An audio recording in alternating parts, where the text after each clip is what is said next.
he's on the microphone, when he's not on the microphone, he's playing a song, and when he's not playing a song, he's on the microphone, and then boom. With Jason Ross. No, he didn't. Yes, he.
There are my particular board. It's called a Rodecaster. It's an excellent board. There are 4 inputs for the microphone. If you only have one, you choose one. What you should not do is plug it into 4, because if you do, nobody can hear you, which some might say is a good thing. Good morning, everybody. Welcome in. I'm trying new lighting today. In other words, I'm in the media room here in New York City for Huddersfield Town. And I have all but the backlights turned down. I thought maybe because we were so close with this camera angle that lower lighting might actually be better for people, so they don't have to, see up my nose. But also at the same time, it looks, at least to me on the screen, kind of ghosty, like lower definition, if you will. Yes. Would you say that's accurate? Yes. All right, well, at the break, I'll turn it back up, and maybe we'll deal. Or maybe lower definition Carmichael Dave is the way we should go. It is a Friday, Jason Ross. Friday, gotta get down on Friday.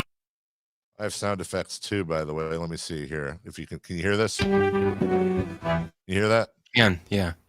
Okay, well, let's see. What's this one? Hey, Jason Ross has been playing some great golf this week. What is that? A laugh track. It's not really coming through. Oh, it's not? Oh, okay. That sucks. I got this. Applause. I got the womp. Okay, that one works. You got a hey, Chris, looking good today. Did you get that? It's a little drum. Bump. Okay. Ooh, that's like your Unsolved Mysteries. Ooh. Is the California Classic not here because the A's and Giants are playing in Sacramento at the same time? And then what is this one here? Oh, that's the normal reaction to jokes. I don't know if you can hear the crickets. And then last one. Let's go back in time. So that was fun. Last day on the road. I am back Monday. I have figured it out. I am going to, after flying and driving and charging, and I will be returning. I should be in bed somewhere around 1:30 a.m. Sunday morning Pacific time, which is obviously much later in my time zone. And then I've got a tea time at Timber Creek at 10 a.m. flat Sunday morning with the wife and some friends. I've never done that before. That's going to be very interesting because I'm going to be dead, but also playing golf. So I don't know, A, how I'll play, but also how I'll feel. But I'm willing to take the chance. What if you feel absolutely terrible, but hit the ball better than you've ever had? So what I'm about to say I want to say in the very beginning, is a 100% true story on my kids. I swear to God on my kids. This isn't radio. This is an exaggeration. And I'm not poking, well, I am going to poke a little bit of fun in it, but let me scare you a little bit. Cancer isn't funny. That's the headline. Chris is shaking his head. Cancer is not funny. That is the Friday theme. By the way, my mom's battling cancer right now, so everybody relax and listen to the story.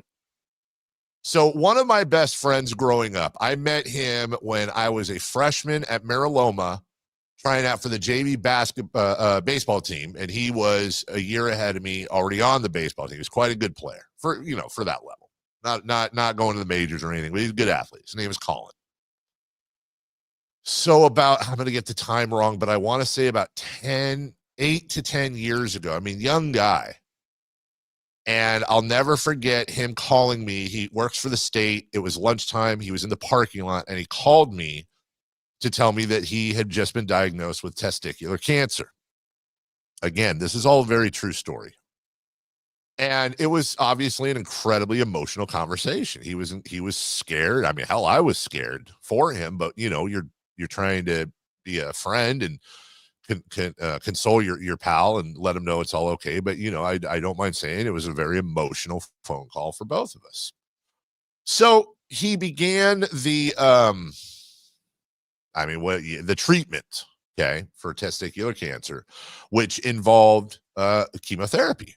He would have to go and he'd have to get chemo, and he had to have surgery and have something removed. I know it's like 6:06 a.m., but bear with. So after a while, he was, I don't think he ever get used to chemo, but he was beginning to kind of be able to deal with it, live with it, get used to it as much as you can. So I remember one time he called me, we talk every couple of days about how he was doing. He goes, "Hey man, you know what? Let's play golf this week." And I'm kind of, he had recovered from his surgery enough, but he was still going through chemo. And I was like, "You want to play golf?" "Yeah." "Okay. Hey, man, whatever you want to do, brother." So we go out and play golf. Now, I'll just fast forward and say the following. Over the next, 4 months, let's call it, give or take, he was simultaneously going through chemo, and he, myself, our buddy Pat, and another mutual friend, we would all go out to play golf, mostly at Wood Creek. Dude, I've played golf with him for most of our lives. At no point was he as good a golfer as when he was undergoing chemotherapy for testicular cancer. So much so. And you know how friends are, especially lifelong friends. You're just brutal with each other. We started asking him if he was faking it in order to get the chemo because it was like PEDs. We basically were accusing him of being on PEDs because we would alternate, man. I'd win once. Pat would win. Our buddy Timmy would win. Colin would win. We're all pretty much evenly crappy golfers. He was destroying us, man. I can't tell you the amount of times where we would all, like, even the guy who won having a great day would maybe finish 3 strokes ahead. That's a huge thing. He was regularly beating us by like 5 strokes, to where it got to the point where we're like, dude, you're cheating. You having testicular cancer is cheating, and your chemo is PEDs. You're basically Spider-Man. You're radioactive, and you're going out and you added like 40 yards to your drive. The funny thing is, well, first off, let me just also say that 10 years later, he is happy and healthy and fully recovered, and everything's great. And he was declared cancer-free years ago, and all good in the hood. But we played like 2 weekends ago, and not a time goes by where he'll hit, and he did. He had a crappy shot into the water, and then one of his boys, I think it might have been me, turned to him and was like, "Bet you miss having cancer, huh, buddy?" He was that good. So I don't know. I don't know. I don't know what if there's any direct connection or not. Like, and I assume there's different types of chemo. Like my mom's going through chemo right now, and I don't think it would help her golf game. You know, nausea and all the stuff you hear about. I'd never heard about it improving your golf game. So I don't know if it's just this guy because he was concentrating and he was focused. I believe that they were pumping something radioactive through his veins that added about 30 yards to his drive and improved his short game and his putting.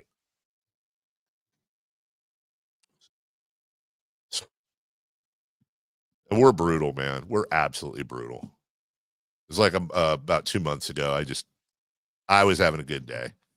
Kicked the hell out of him. He and I are riding the car together. And we're on our way to the car. You know, go to his car, drop off his clubs. And I just casually turned to him. I was like, "Do you ever miss having cancer, dude? Not getting your ass kicked?"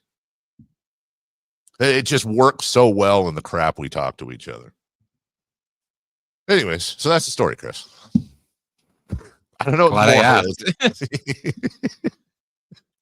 I don't know what the moral is, other than in his case, battling through cancer made him play the best golf of his entire life. And I certainly hope that I, nor any of you, nor any of my loved ones ever have to confirm if that was an isolated incident or not. So I'm going to play Sunday, not with him, but I'm going to play this Sunday. So we'll have a full report on Monday. Jason Ross will be back on Monday. Chris will be there on Monday.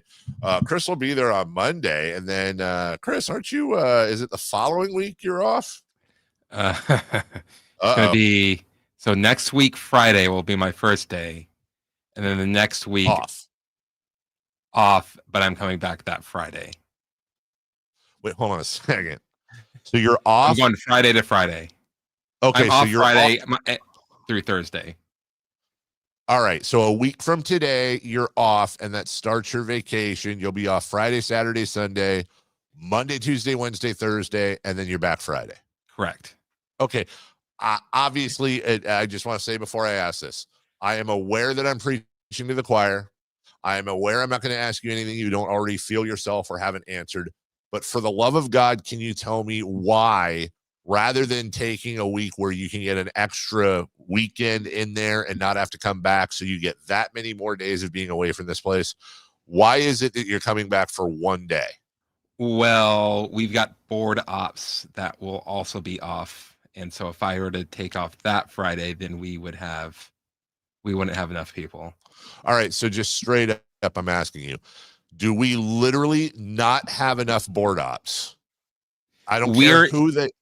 We're in a strange situation. I'll say that. And I know you've already explored this, but we do not have that Friday enough board ops, no matter how experienced or inexperienced they are. We do not have enough board ops to be able to take your spot on Friday. We will be without. It's a weird day. There are graduations and trips that were planned, and I'm just trying to sneak in a week to where I'm not affecting anybody. It's one of those things of, because like I've got this week and then the first week of July, so we're just trying to. I will tell you. You're kind of dancing around my question. I'll text you the reason why. All right, fine. Look, I get it about the graduation. As a matter of fact, I'll be leaving a week from today. I'll be leaving at 8 a.m. because my daughter graduates at 9 a.m. from high school next Friday, and obviously I normal have to be time there. Yeah, what is that? Is that normal that you graduate at 9 a.m.? I've never heard of a morning graduation. That's what I'm talking about, dude. It actually works out well because the Easter Seal golf tournament's that day. I'm playing in that. And I thought I was going to have to leave the golf tournament early to be at the graduation. I'd much rather do it this way. All right. You're going to text me the, okay, good. I am really curious as to why that's the case. All right. We will take a break, guys. We got a very big show for you today. Sean Cunningham from our content partner over at KCRA. He's going to join us at 8 a.m. We're also going to borrow a guest from what show was it yesterday? Was it Alan? Was it the afternoon folks? It was the afternoon. They talked with Law Murray from The Athletic. That's right. Okay, Law Murray.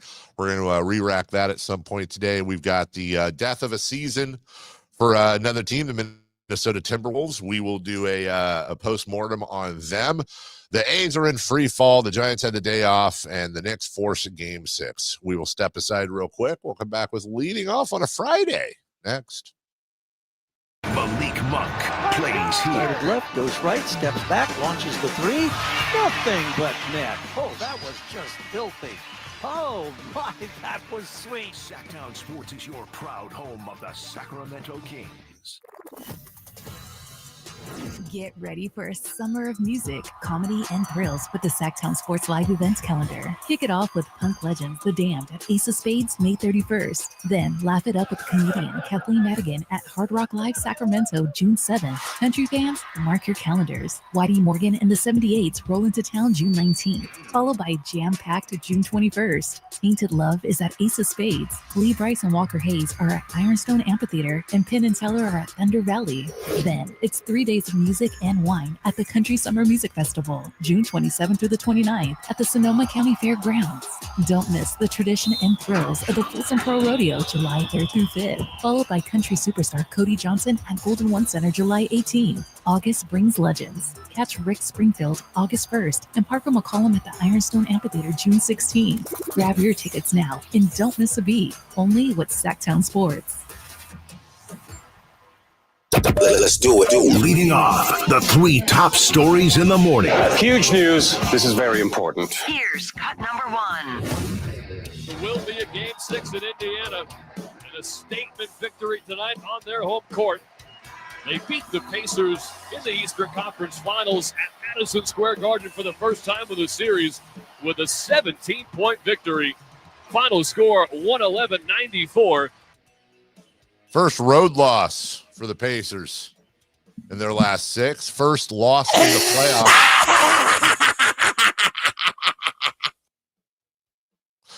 First game they've lost outside of Game 3 all playoffs. And I would say as expected. I think we said it yesterday. Most did. Certainly the Vegas odds said that the Knicks would win. And they did, a 17-point victory, the biggest victory for either side in the entire series. It's now 3-2 going back to Indiana. How about a real interesting story in this one? Benedict Mathurin has kind of been not tight in the rotation. 23 points in 25 minutes with 9 boards. So it'd be interesting to see if he all of a sudden starts, much like Jonathan Kuminga with the Warriors for a second, gets back in the rotation.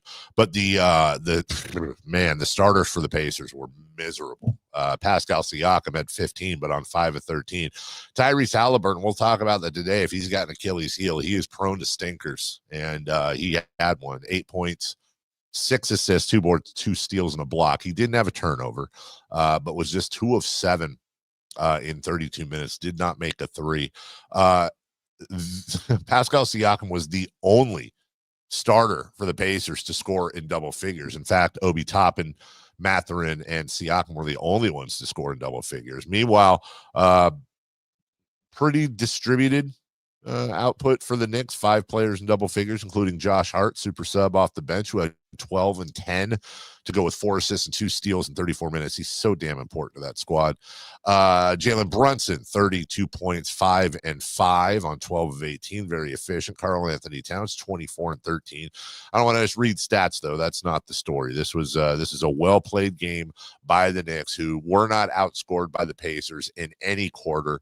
And I don't want to do the pendulum thing, by the way. Let's not let's not bury Tyrese Haliburton. Let me put it this way. Let me help you out. Tyrese Haliburton could go 0 for his next 50.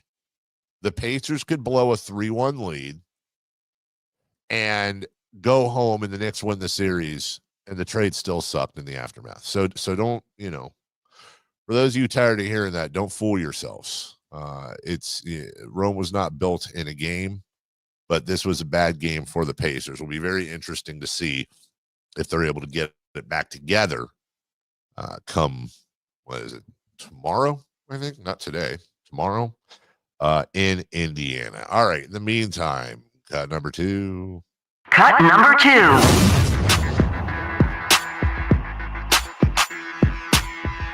Lady, timeout. What? And they do it with a bang, beating the A's 12-0 here tonight in front of a crowd of 23,000. All right. I don't like to do this, especially when it's somebody that I like. We've had Mark Kotze on the program. We've talked to Mark Kotze down in spring training a couple times. He called me Carmichael Dave once. Mark's a good dude. I wish him nothing but the best. But if this was a normal baseball team, he's fired. And so we're going to talk about that today because the A's are not a normal baseball team. And by the way, look, doesn't mean this is Mark Kotze's fault completely. Obviously, everybody has skin in the game, but let's just be really, really clear. If this is pretty much any other franchise in baseball, Mark Kotze, if he wasn't already fired, would have been fired last night. 12-0. The Blue Jays with 18 hits. Athletics had 4 total hits. We told you yesterday they were in a free fall. This is like they're now at the point where it's like one of them Tom Cruise movies, Mission Impossible, where he's riding the motorcycle off the mountain, like whatever that is. If it wasn't for the 1-run win to close out their homestand against Philadelphia, they would not have won since May 14th. That's 2 weeks. That's over 2 weeks. We keep going back to that start there after the 7-6 win at home against Seattle, where they had an opportunity in that series to get to first place. Since that win, they are 3-18. They're 3-18. Not 3-7. Not they've lost 7 of their last 11, 10 of 13. They have lost 18 of 21. That is insane. And they're not that bad of a team. They are 100% not that bad of a team. Is it Kotze's fault? Completely no. And we're going to talk about this at length, so I don't want to, blow the whole segment here. But this is you can't fire the whole roster. This is the time. So it's going to be very interesting. Who, by the way, who knows? Maybe the A's could turn it around under it. But they look like they've quit. They look like they're just done. They absolutely look like they're done. As a matter of fact, by the way, just to kind of help you out, the only other team in baseball that has, let's put it this way, there's no team in baseball with a worse record since then, since that May 9th game. And even the Rockies, who are on pace to be the worst team in the modern era at 9-47, they've won 3 games since then. The A's are basically neck and neck with the Rockies over the last 16 days. That's how bad they are. That is how bad they are.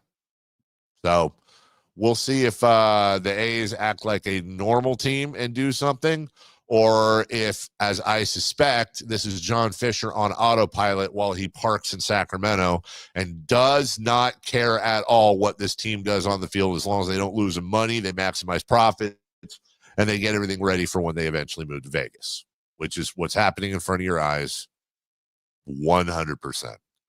Number 3, please. Cut number 3.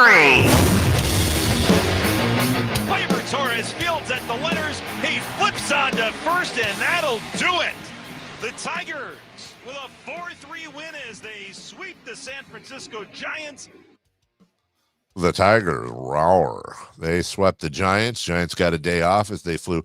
Wow, talk about an interesting road trip. I mean, at least it's not winter, but going from Detroit to Miami got to be incredibly interesting for that squad. They start a series tonight against the Fishies, the Florida Marlins. And look, we just spent a bunch of time about how the A's have sucked. Giants are, I mean, the Giants have been better since then, but let's see. They are, what are they since that same time period as the A's? They were 24, so 7, and they're 7-11. I mean, that's not disastrous, but for a team that was 24, let's see, they were 24-14 on May 7th. They were 24-14. Robbie Ray went to 5-0, 10 games above 500. They're 7-11 since then. So 7-11 isn't as bad as 3-18, but when you consider the Giants were 10 games over 500 and one of the best stories in baseball, yeah. That being said, through all this, Robbie Ray 7-0. What talk about doing well when you're healthy. 7-0 with a 2.56 ERA. And Robbie's got 69 strikeouts in 63 innings. I mean, he is having a Cy-esque year so far, very early in the season, but in the National League, to have 7 wins, to be 7-0, which is tied for first in baseball, to be 7-0 before June 1st, that is incredibly impressive with all the issues going on. In fact, he's going to have a chance. I think he's got one more start. I think he starts the day after tomorrow. You have one more chance. I think he starts tomorrow. Yeah, Harrison goes today. Robbie Ray goes tomorrow on May 31st. He's got a chance to get 8 wins by the end of June. That's let's see, or by the end of May. Let's see, 2 months. I know we got a break here, June, July. August. That would put him on pace for, I think, 36 wins on the year. That's pretty good. We'll take a break. When we come back, Chris has audio for you. We're going to run through the Knicks and Pacers from last night and recap all that stuff coming up right after this. You never know what you might hear when listening to a Sacramento Kings game. Out of Keegan, going for another triple. Man, is he feeling it. Keegan, can he do it? Yes, there's number 11, Keegan Murray. Keegan steps back. He just knocked down his 12th three-pointer, a Kings franchise record. He's got 45 points. Never miss a moment of Sacramento Kings basketball with Sacktown Sports and the Sacktown Sports app. This summer, make every pitch count with the Sacramento River Cats Cats Pass. For just $59, enjoy 18 River Cats home games with access to the Sky River Casino Solon Club, featuring some of the finest ballpark and skyline views. Soak in summer nights at Sutter Health Park, all at unbeatable value. Whether you're a lifelong fan or just love a night at the ballpark, the Cats Pass is your ticket to summer. Join the Sacramento River Cats all season long. Secure your Cats Pass today at rivercats.com. Finally, an easy way to find home improvement contractors. Just visit subcontractorsunited.com and simplify your search for home services professionals. From cabinets to windows, roofing to plumbing, Subcontractors United is an easy, simple way to find and hire a home improvement contractor. And you never have to give up personal information. So no harassing phone calls like you get from those other websites. Subcontractorsunited.com is sponsored by D&D Cabinets and Savage Design. Memorial Day savings explode at Maida's Elk Grove Chevy. Save $12,500 off MSRP after rebates. Every new 2025 Silverado Turbo Max in stock. And Maida Chevy has similar savings on every new Silverado. One of the largest selections of new Silverado in the Sacramento area. $12,500 off new Silverado. Exclusively at the Maida Chevy Silverado Supercenter. Now that's big, huge. See them all at MaidaChevy.com. Together, let's drive. Plus, turning 21 removed. Not available with special financing, lease, and some other offers. With 25 award-winning years in Northern California, Ashton & Price is your local injury law firm. Pro attorney tip: if a firm presents as local but they're in LA, red flag. If your first consultation is not with a lawyer, big red flag. At Ashton & Price, your first consult is with a local attorney, and if serious injury prevents travel, a lawyer will come to you. Still not enough? George Washington's my uncle. At Ashton & Price, no red flags, just red, white, and blue. Remember, for the best advice, don't think twice. Call Ashton & Price. Louis C.K. in an all-new show, Ridiculous 2025 Tour. When I was younger, you had to go in the bank. Remember that? You had to go inside the bank. Now you look in the bank, you're like, what are those people doing in there? Are they cleaning? The money's out here. Friday and Saturday, June 13th and 14th, 8 p.m. The venue at Thunder Valley. For tickets, visit ThunderValleyResort.com. Louis C.K. live on stage. Hey, it's Mike Rohn. If I have a choice, I like to do business with companies that actually stand for something. That's why I switched from Verizon to Pure Talk. No offense to Verizon, I'm sure they stand for something. I just don't know what it is. Pure Talk, on the other hand, is a veteran-owned company that supports our military in a big way, and I appreciate that. Yeah, I also appreciate unlimited talk and text and plenty of data for half the cost of the big guys, and I do like being on America's most dependable 5G network for just $20 a month. But what I really appreciate is no contract, no cancellation fees, and Pure Talk's commitment to handle all their customer service in this country. I saw it for myself. I went to Georgia. I got a tour of their headquarters. I met their CEO, and I talked to the same customer service folks that you'll talk to when you dial pound 250 and say keyword Mike Rowe. Switch today and save 50% off your first month when you dial pound 250 and say keyword Mike Rowe. Pure Talk, a wireless company that actually stands for something. Summer's almost here, and so are popsicles, pool days, and a lot of smiling. Make sure your kiddo's smile is ready with a visit to Kids Care Dental and Orthodontics. Our expert team makes dental visits easy and fun with sensory-friendly hours for kids who need a calmer environment. We can also accommodate same-day treatments, and to save you time, if your child needs multiple treatments, we can often do them all at once. Appointments fill up fast, so don't wait. Beat the summer rush and schedule online at kidscaredental.com. That's kidscaredental.com, where healthy, happy smiles begin. Thanks for calling Discover. This is Nia. Hi, Nia. It's Jennifer. Did you know that Discover automatically doubles all the cash back you've earned at the end of your first year? Yeah, I work here. Okay. I was just double checking. Get it? Because Discover automatically doubles all the cash back you've earned at the end of your first year? Oh, you get me, Nia. You could say that I double get you. I guess we've taken it too far. You earn, we match. Discover Cashback Match. See terms at discover.com/credit card.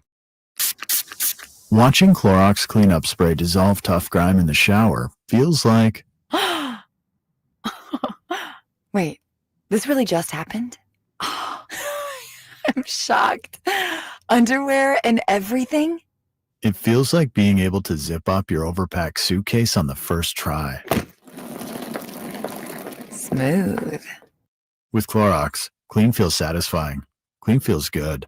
Use as directed. Hey, Sacramento. Join Alan Stiles in Sacktown Sports Saturday from 11 till 1 at Napa Auto Parts on Greenback Lane in Folsom, and fill your freezer with 20 ribeyes for only $40.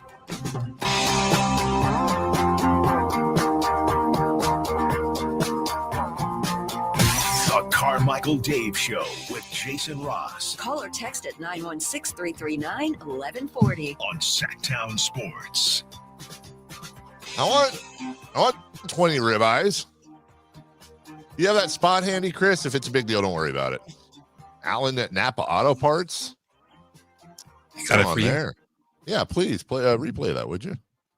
Hey, Sacramento. Join Alan Stiles in Sacktown Sports Saturday from 11 till 1 at Napa Auto Parts on Greenback Lane in Folsom, and fill your freezer with 20 ribeyes for only $40. I want that. 20 ribeyes for $40. Greenback Lane in Folsom. That's not terribly far. That's about 15 minutes from my house. We have the meat. Bro, that's what I'm saying. I got a graduation party. See, I didn't graduate high school. I've said this before. I'm a dropout. So all this graduation stuff it's new to me. Like I know this probably sounds stupid, but hold on. What time is it? Okay, they're not in the car. I had to Google.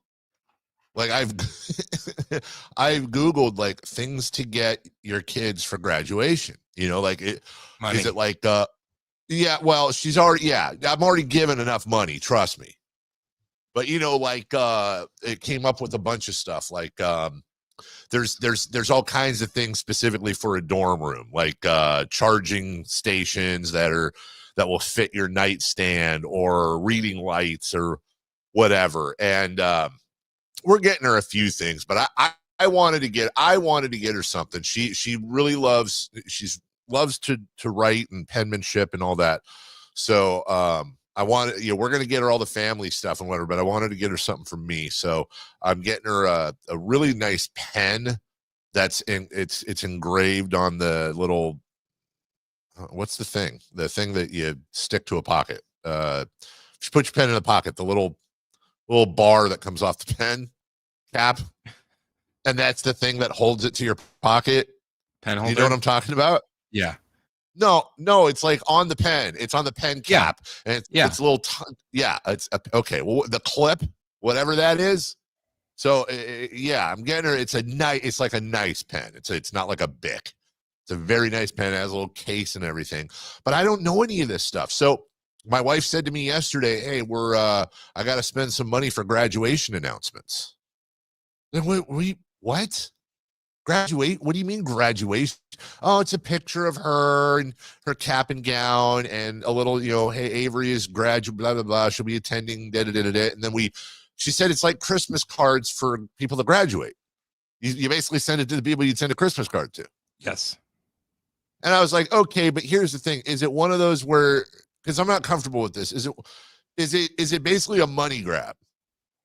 I had to ask her this because she sneaks this stuff out on me sometimes. Is it one of those where it's like, do all of this, congratulations to Avery, blah, blah, whatever. Here's a QR code if you want to help send her to college. Like, I don't want to do any of that.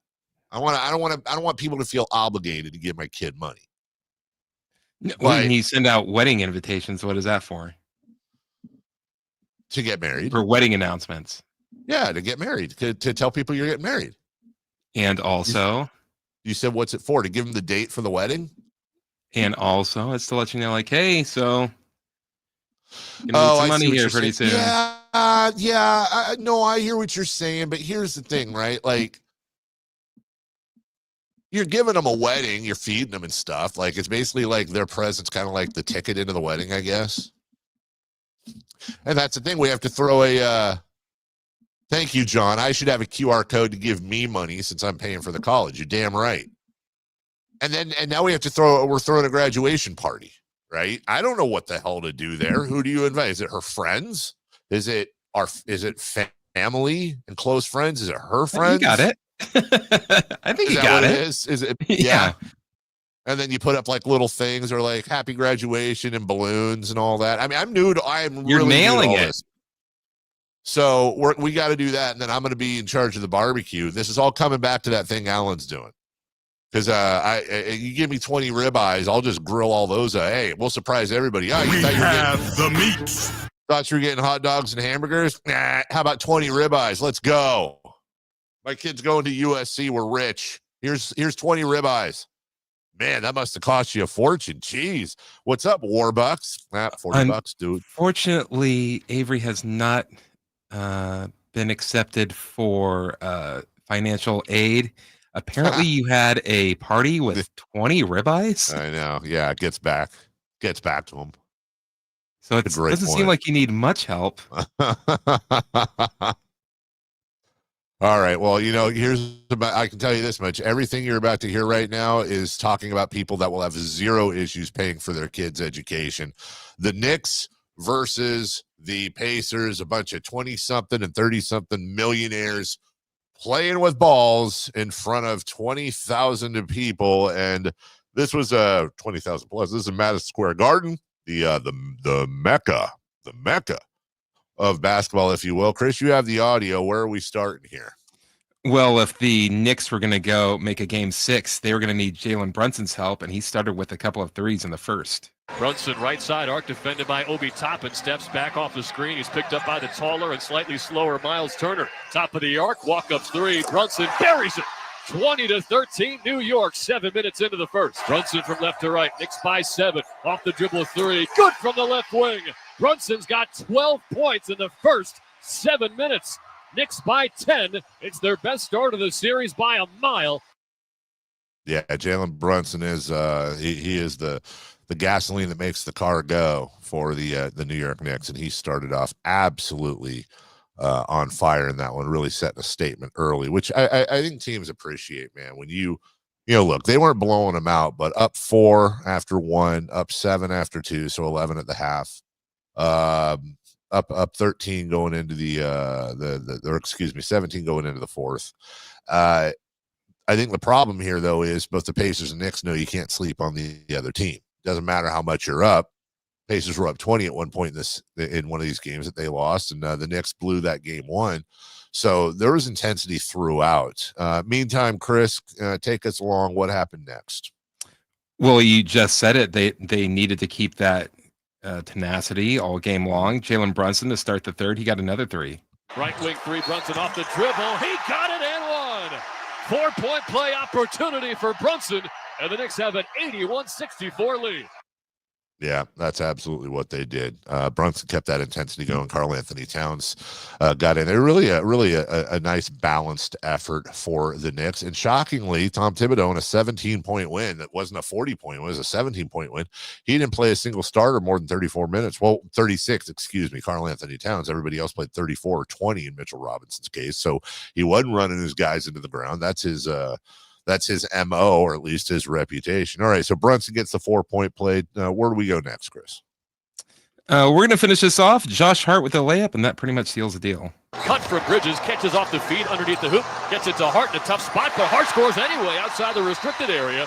So 4 straight points for Josh Hart, forces a Rick Carlisle timeout. Hey, all right, look, there you go. Congratulations, Knicks fans. They've got themselves a Game 6. Unfortunately for them, that Game 6 will be in Indiana. Bing bong. Yeah, that crowd's going to be absolutely fired up as the winner of this series gets to take on the home of the, what is it, the Chimichanga Fireball? What does he say? Oh, man. Cha-ching Thunder Moneyball. Cha-ching, a Thunder Moneyball, of which we originally thought it was Cha-chinga. Thunder Moneyball. All right. OKC, baby. We'll take a break. When we return, why am I doing it in the we got the meats? When we return, let's get into some baseball. 3 for safe for out. And Mark Kotze is going to be the star of the next 2 segments. We've also got some numbers for you as well. We'll get to all that right after this.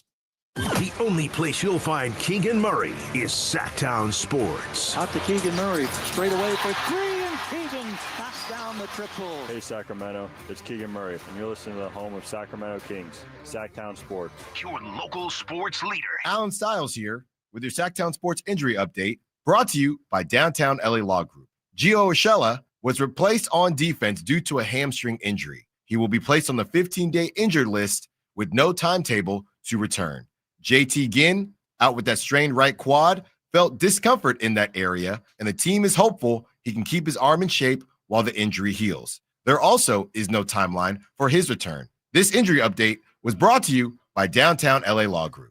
Hey, I'm Alan Stiles. Have an injury? Call Downtown. Downtown LA Law Group, an injury law firm, has many happy clients in Sacramento and the surrounding areas who have called Downtown. Get paid for your injuries from slip and falls or auto accidents. One of their most recent settlements was $1.5 million for a motorcycle accident. Have you had an auto accident? Call Downtown. Text injury help to 40222. That's injury help to 40222 and visit them at calldowntown.com. Your next adventure is waiting at Sky River Casino with a $500,000 travel around the world giveaway. Get 1 free daily entry and 100 bonus entries every Monday and Tuesday. Earn more entries by playing slots and table games. Join us every Saturday, where you can pack your bags as our guaranteed $15,000 dream vacation winner. Visit skyriver.com for details. Gambling problem? Call 1-800-GAMBLER. Must be 21 or older. Advanced Infusion Center, where we prioritize your comfort and well-being. Whether you're managing a chronic condition or seeking specialized IV therapy, our state-of-the-art center offers tailored solutions to meet your needs. Advanced Infusion Center's dedicated healthcare professionals are here to ensure your safety and provide personalized care. Conveniently located in Sacramento and Yuba City with flexible scheduling options. Experience a new standard in infusion therapy. Visit Advanced Infusion Center today at advancedinfusion.com. The Memorial Day Race to Savings is on. Get the best deals of the season at Folsom Lake Honda, your one-stop Honda shop. Looking to own or lease? During the Memorial Day Race to Savings, drive a brand new Accord or Civic. Visit us today at FolsomLakeHonda.com, your one-stop Honda shop. As a family-owned and operated dealership since 2009, customer service is our #1 priority. Our customers love doing business with us, and you will too. Folsom Lake Honda, yeah, your one-stop Honda shop. I'm Ken Korak with your Green and Gold Report, brought to you by Comcast Business, powering possibilities. Well, when the A's broke their losing streak to finish the last homestand, it was a special day for Logan Davidson and Willie McIver. Each guy got his first major league hit. And for McIver, who grew up an A's fan, he drove in the go-ahead run in the bottom of the 8th inning and threw out the potential tying run to end the game. A storybook finish to a special afternoon. Comcast Business helps turn today's small businesses into engines of modern business. It's how restaurants become reliably up and running neighborhood favorites. It's how retailers become seamlessly restocking, cyber-securing must-visit shops. And it's how healthcare offices become data-managing caregivers that we all depend on. With reliable connectivity, enhanced cybersecurity, advanced fiber solutions, and Wi-Fi backup, Comcast Business is powering the engine of modern business. Safe or out? It's time to go around baseball. 3 pitches, 3 swings. It's safe or out on the Carmichael Dave Show with Jason Ross. All right, Jason Ross on vacation. He'll be back Monday. Coming up, 3 for Madness. Pascal Siakam had an exchange with a reporter I think is rather quite interesting. Tyrese Haliburton didn't do much in Game 5. Sean Cunningham's going to join us at 8 a.m., and we got a lot more for you, including Friday Fun and Games and what to watch with Chris and Alan Stiles and celebrity birthdays and all that fun stuff. In the meantime, it is safe or out. It is question 1. I'm sorry, I'm looking at the wrong one. Should the A's fire Mark Kotsay? Yes. Sorry, I don't say that lightly, but Mark will be just fine. And it's never all a manager's fault, man. And we may be sitting here later in the season and maybe it turned around just because, but you've gone 3-18, dude.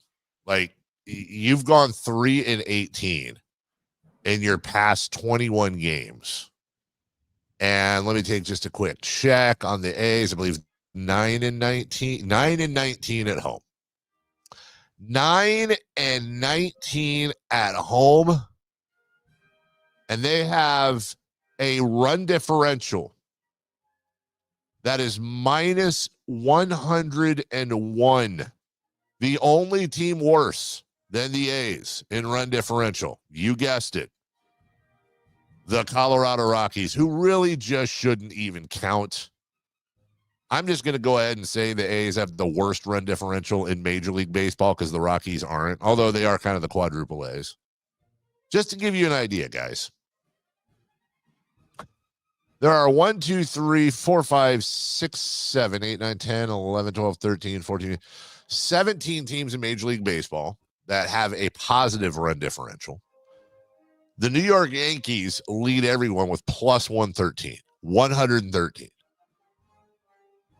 That means that the difference between the A's and the Yankees in differentials, what, 214 runs?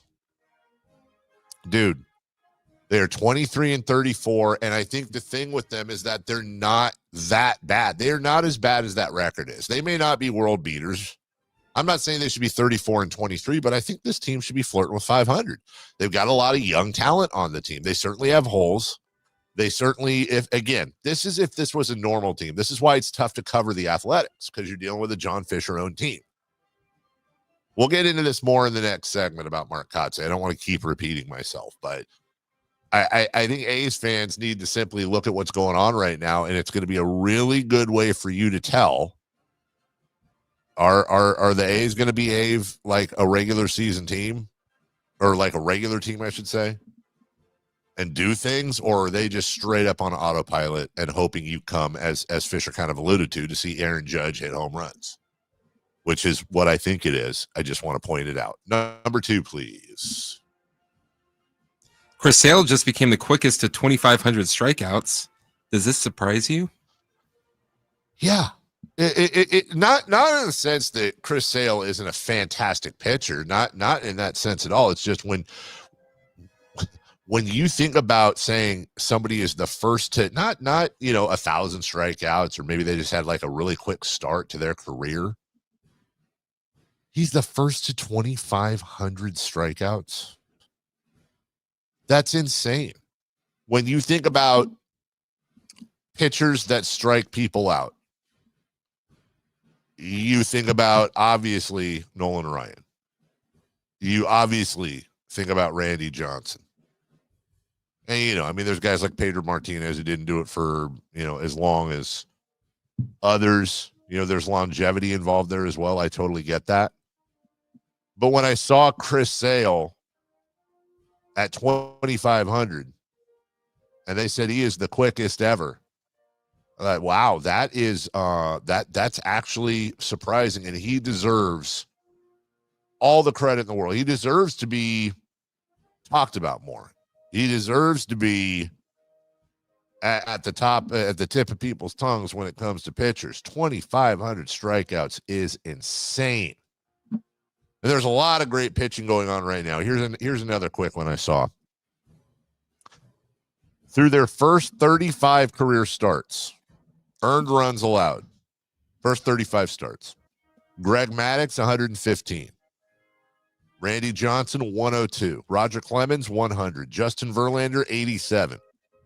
Clayton Kershaw, 83. Pedro Martinez, 81. He's filthy with the Expos. And through his first 35 career starts. Now, Chris, I want to run this by you. I would have never guessed it. Just want to see where you're at here.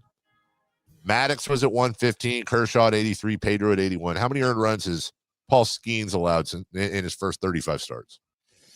First 35 starts, Skeens has, I'm going to say 20. 81 is Pedro, 83 is Kershaw, 87 Verlander, on and up.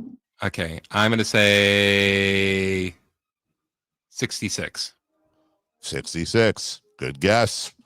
Paul Skeens has allowed 47 earned runs in his first 35 career starts. And when you compare it to those 6 first ballot Hall of Famers, either already or to be, this guy is, well, he's probably not going to be on Pittsburgh for a long time. He's probably his day. I think Pittsburgh Pirates fans are enjoying him while they can, because Lord knows that ain't going to last forever. Number 3, please.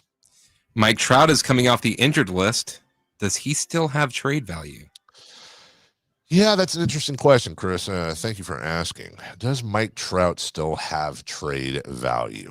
He is a lifelong California/Los Angeles Angel. He is a Hall of Famer. Yes, he is a Hall of Famer, regardless. But Mike Trout can't stay healthy. Mike Trout played in 29 games last year. Now, that's the bad news. I guess the good news is he's already matched that total this year. He's at 29 games, already coming off the IL. The bad news is Mike Trout is batting 179 in 106 at-bats. Now, he has 9 homers, but 179. This is for a career 297 hitter. This is for a guy that basically from 2012 to, let's call it 2019, was the best player in baseball. Wasn't an argument. But we're in 2025, dude. We're in 2025, with the exception of 2022 when he had 40 homers and 80 RBI in 119 games. He ain't done much. Played in 82 games the year before, 36 the year before that, 53 the year before that. And he's getting paid like a first ballot Hall of Famer. He is 6 years into an 12-year, $426 million contract. Obviously, all guaranteed, making $35.5 million a year. With everything else, it's around $37 million a year. Mike Trout is going to be doing that until 2030. So the rest of this season and 5 more years after that, Mike Trout's going to be making $35+ million. By the way, he'll be 34 in August. Does he have trade value? Sure. To about 2, maybe 4 teams. And the Yankees and Dodgers are 2 of them. And that's really sad, man. Because this dude, and he may still have some good baseball left in him, don't get me wrong, but I don't think anybody wants to commit $35 million to a guy that could play 29 games or 100 games. They have no idea. And that sucks, man, because Mike Trout's great. He's great for baseball. It's going to be Mike Trout's going to be one of the all-time what could have been. What could he have done in the playoffs? What could he have done with another team? What could Mike Trout have done if he hadn't been injured so much chronically? His body's just falling apart on him. He's one of the best baseball players to ever step on a field, ever step on a field. But he's going to be one of the all-time. He's not going to be a Bo Jackson what if. He's not going to be a trying to think of the Portland guy. Brandon Roy what if. I think he'll be a Brandon Roy what if. Maybe something like that. Somewhere in between those two. We'll take a break. When we come back, let's get back to, for the final time today, we will talk a little A's baseball. Mark Kotze. Somebody give me an excuse as to why the A's should not move on from Mark. Again, I keep saying this. I love Mark. It's not his fault completely, but my goodness gracious, dude. This is a free fall for the A's. We'll take a quick break. We're right back with that and a lot more after this. On the move? Got somewhere to be? Take Sacramento Kings basketball with you. The Sacktown Sports app will let you stay connected to your passion. Never miss a moment of Sacramento Kings basketball with the Sacktown Sports app.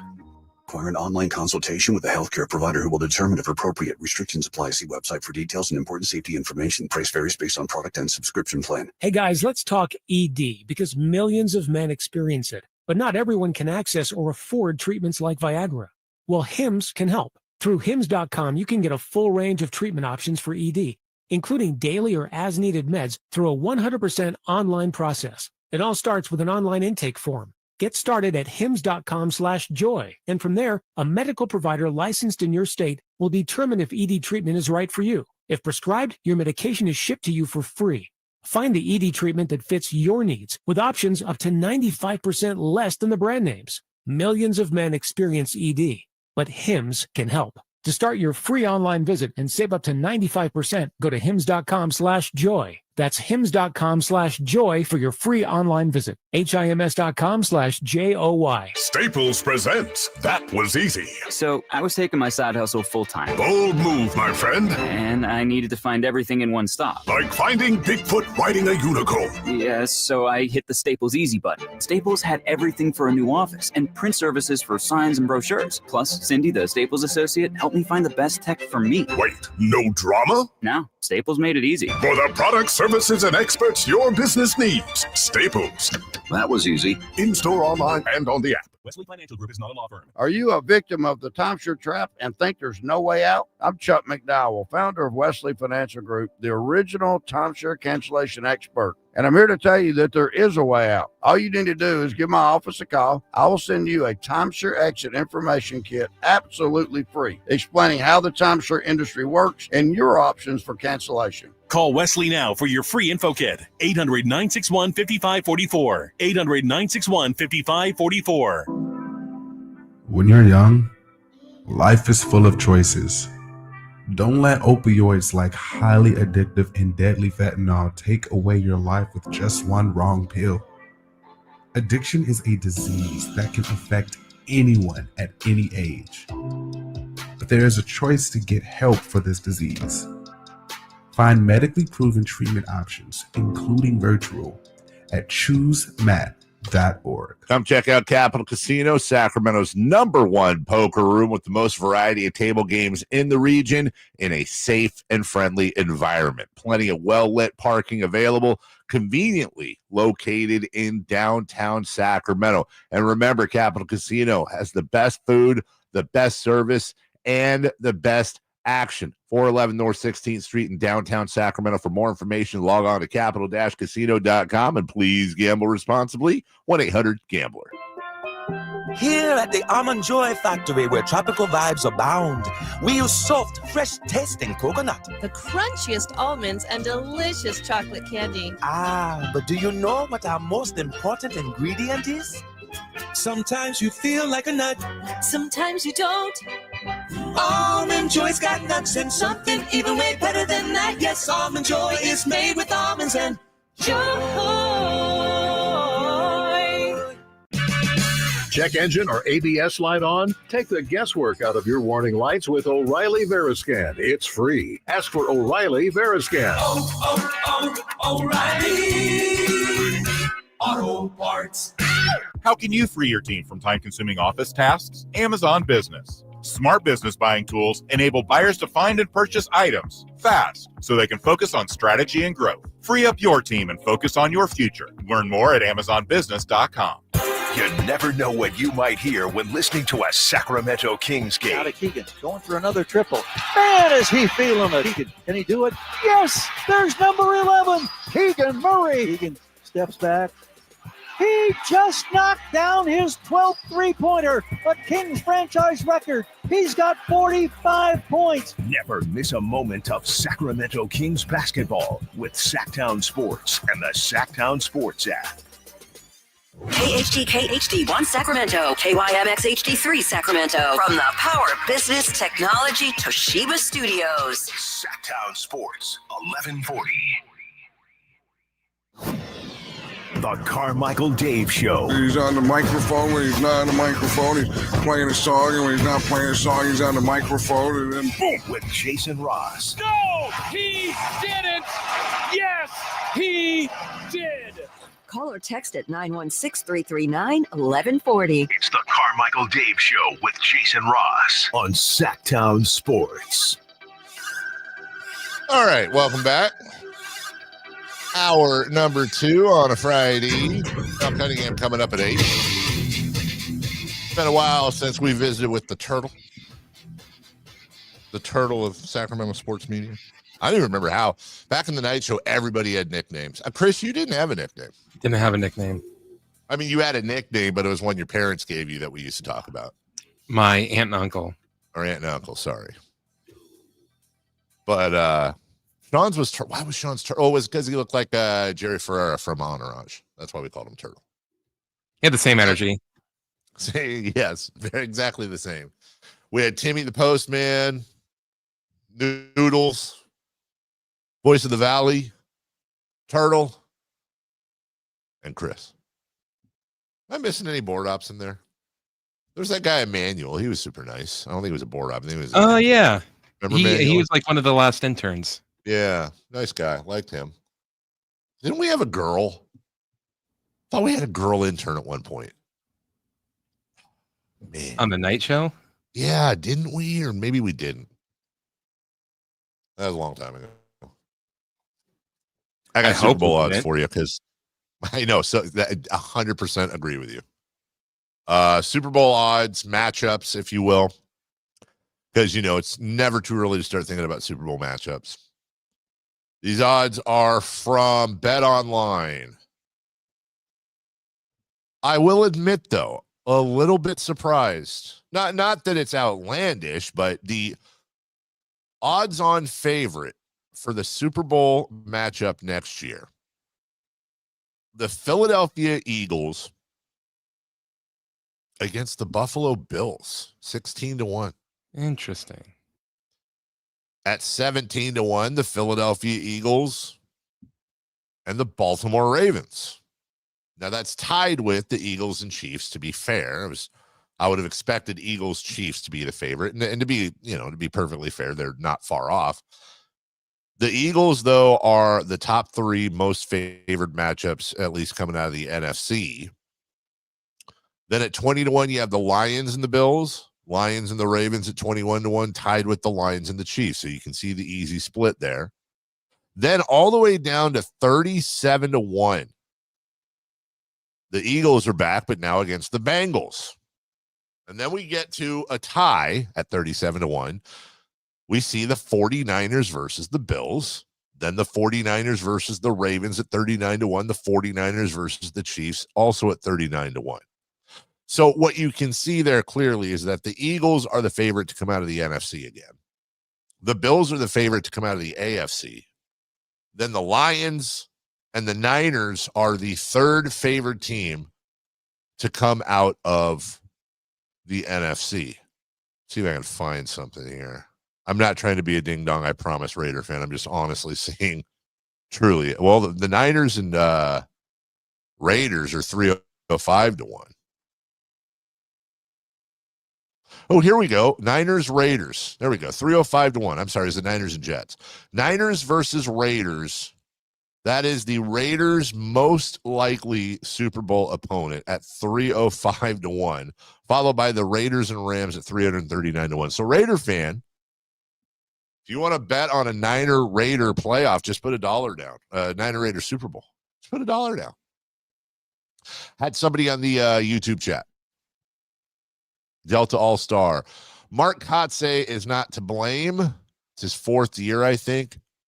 Took over after Melvin when the A's allowed him to interview with the Padres mid-contract in 2021. The entire coaching staff is still from Bob Melvin. Now listen. I want to make sure that we're not talking past each other here, because there's 3 things you need to look at. Number one, should Mark Kotze be fired? Is this Mark Kotze's fault?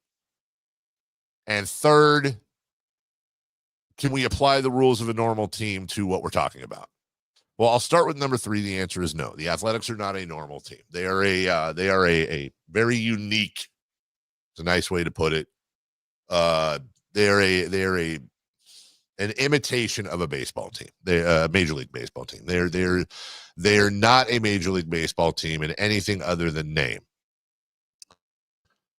I've said it every time I brought this up this morning. I do not think Mark Kotze is the biggest reason the A's are struggling right now. I think obviously the biggest reason is John Fisher and the way the A's run their baseball operations, or they don't run their baseball operations. But when you're 3-18, you're underachieving. If we believe the A's are somewhere around a 500 club, and I believe the A's are around a 500 club, I could see them being 10 games over, 10 games under, but not much around that. I see their ceiling is somewhere around 90-ish wins, and their floor should be somewhere around 70 wins. That ain't it. And when things like this happen and free falls happen and you're 3-18 and you're getting shut out 11-0,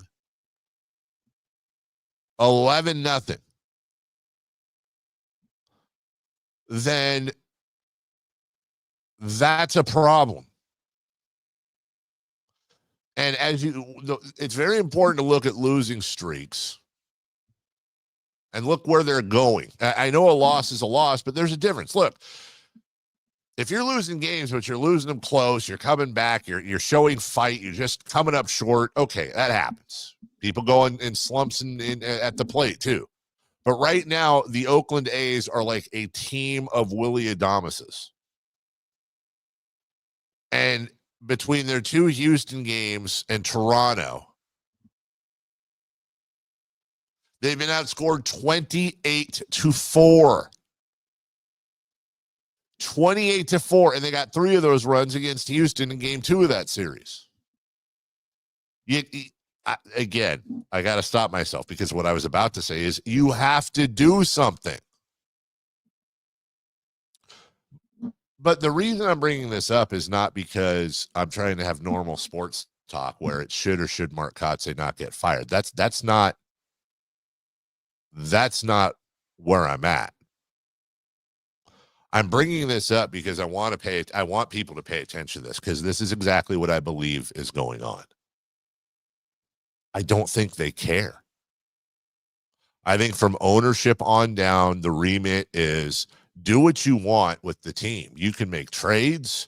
You can release players. You can bring players up and down from the minor leagues. Do not spend a dime on this team. Well, Dave, they got some free agents on there. Luis Severino. They had to get to the floor. They had to spend money in order to get money back from the league. It was a financially positive decision for them to sign free agents. I want people to understand what they're paying for when they go to these games. You're paying for a team that is 100% on autopilot. Not the players. I'm talking about the franchise.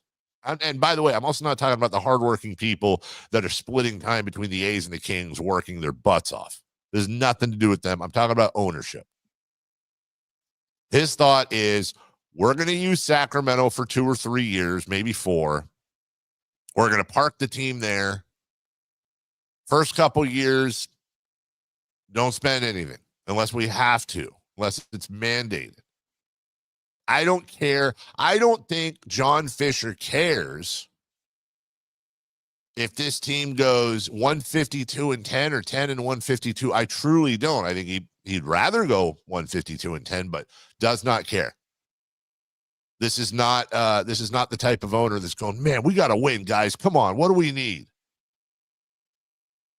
I think he cares that this team stays revenue positive, or at least certainly not revenue negative, while they're in Sacramento. I think he knows that the people that went in to sell these packages, again, the Kings for the most part, did a phenomenal job. They've got these people buying tickets on 2-3 year contracts. They've made their nut. They don't care if you go to the game or not. They prefer you do because they get parking and concessions. But they do not care. Now, I'd love to be proven wrong if they fire Mark Kotsay, but then the idea is, if they do fire Mark Kotsay, I can damn near promise you they'll fire him, and it's going to be, which is not unordinary, they'll fire him and they'll bring up some bench coach and give him a little bump for whatever, they get back with letting Kotsay go. But they do, make no mistake about it. The A's are basically fielding a quadruple A organization in the correct hopes that people will go and spend money to be out at the ballpark and watch something that's being called Major League Baseball. And they'll hope the A's win, but they'll look to the other teams. It's very much the equivalent to if you took like a regular old New York strip you got at Costco and you pulled out a Sharpie and you wrote Wagyu on it, and then you sold it for Wagyu prices. It says that it's Major League Baseball because you that's what it's called. You go to ESPN.com and you see the standings, and there they are. And some of these guys are true blue major leaguers, but this organization is the movie Major League. You realize that, right? Like, we're right in the middle of it, except instead of Cleveland, now it's moved here before it goes to Miami. If this was the movie, that's what it is, man. And if they fire Mark Kotsay, I have no doubt they'd probably call some guy to be the new manager that puts him on hold because he's got another guy on the other line about a set of white walls. Because he's a tire salesman. That's a Major League reference. We'll take a break. When we come back, 3 for Madness. We got a quote from Pascal Siakam in exchange with a reporter I thought was quite interesting. And we'll look ahead for the very first time to the rest of the series. They go back to Indiana. This is the final game of this series in Indiana. No matter what happens, this is the final game of the Eastern Conference Finals in Indiana. And they don't have Ben Stiller, and they don't have Tracy Morgan, they don't have Larry David, and they don't have Timothy Chalamet. They've got Triple H and Pat McAfee and John Mellencamp. But they will, I promise you, have energy for Game 6.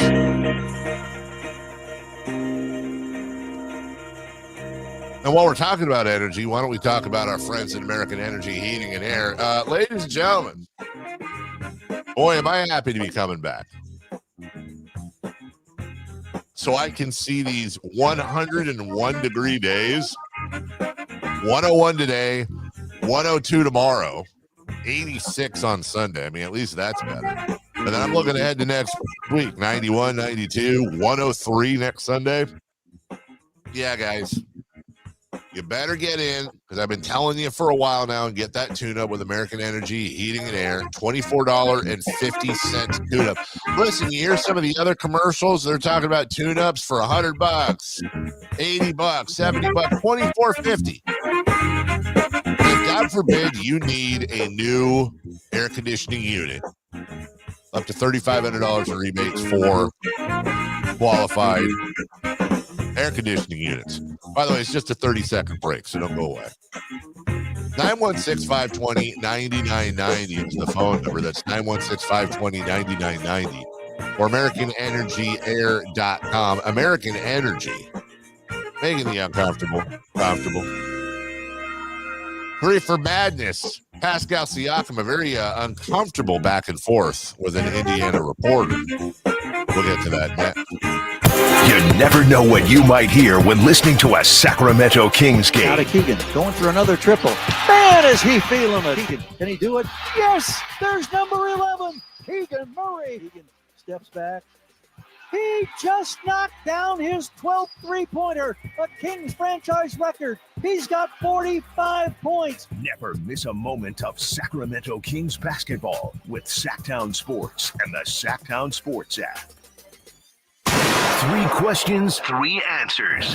It's 3 for Madness on the Carmichael Dave Show with Jason Ross. Here's question 1. Oh, man, Loopy Tube on the YouTube chat with the text of the day. Dummy Dave, professional sports conspiracy theorist, number 1 cynic, trend chaser. Well, I would just ask you to call in and back that up with logic, or but we know you won't. 1-800-920-1140. Honestly, I would give you a forum to tell me exactly what's the conspiracy. I would give you a forum to say exactly why I'm a cynic and a trend chaser. Honestly, I would. I promise. I've done it before. I got cheesecake out of it. 1-800-920-1140. Anyone want to bet he doesn't call in, or she?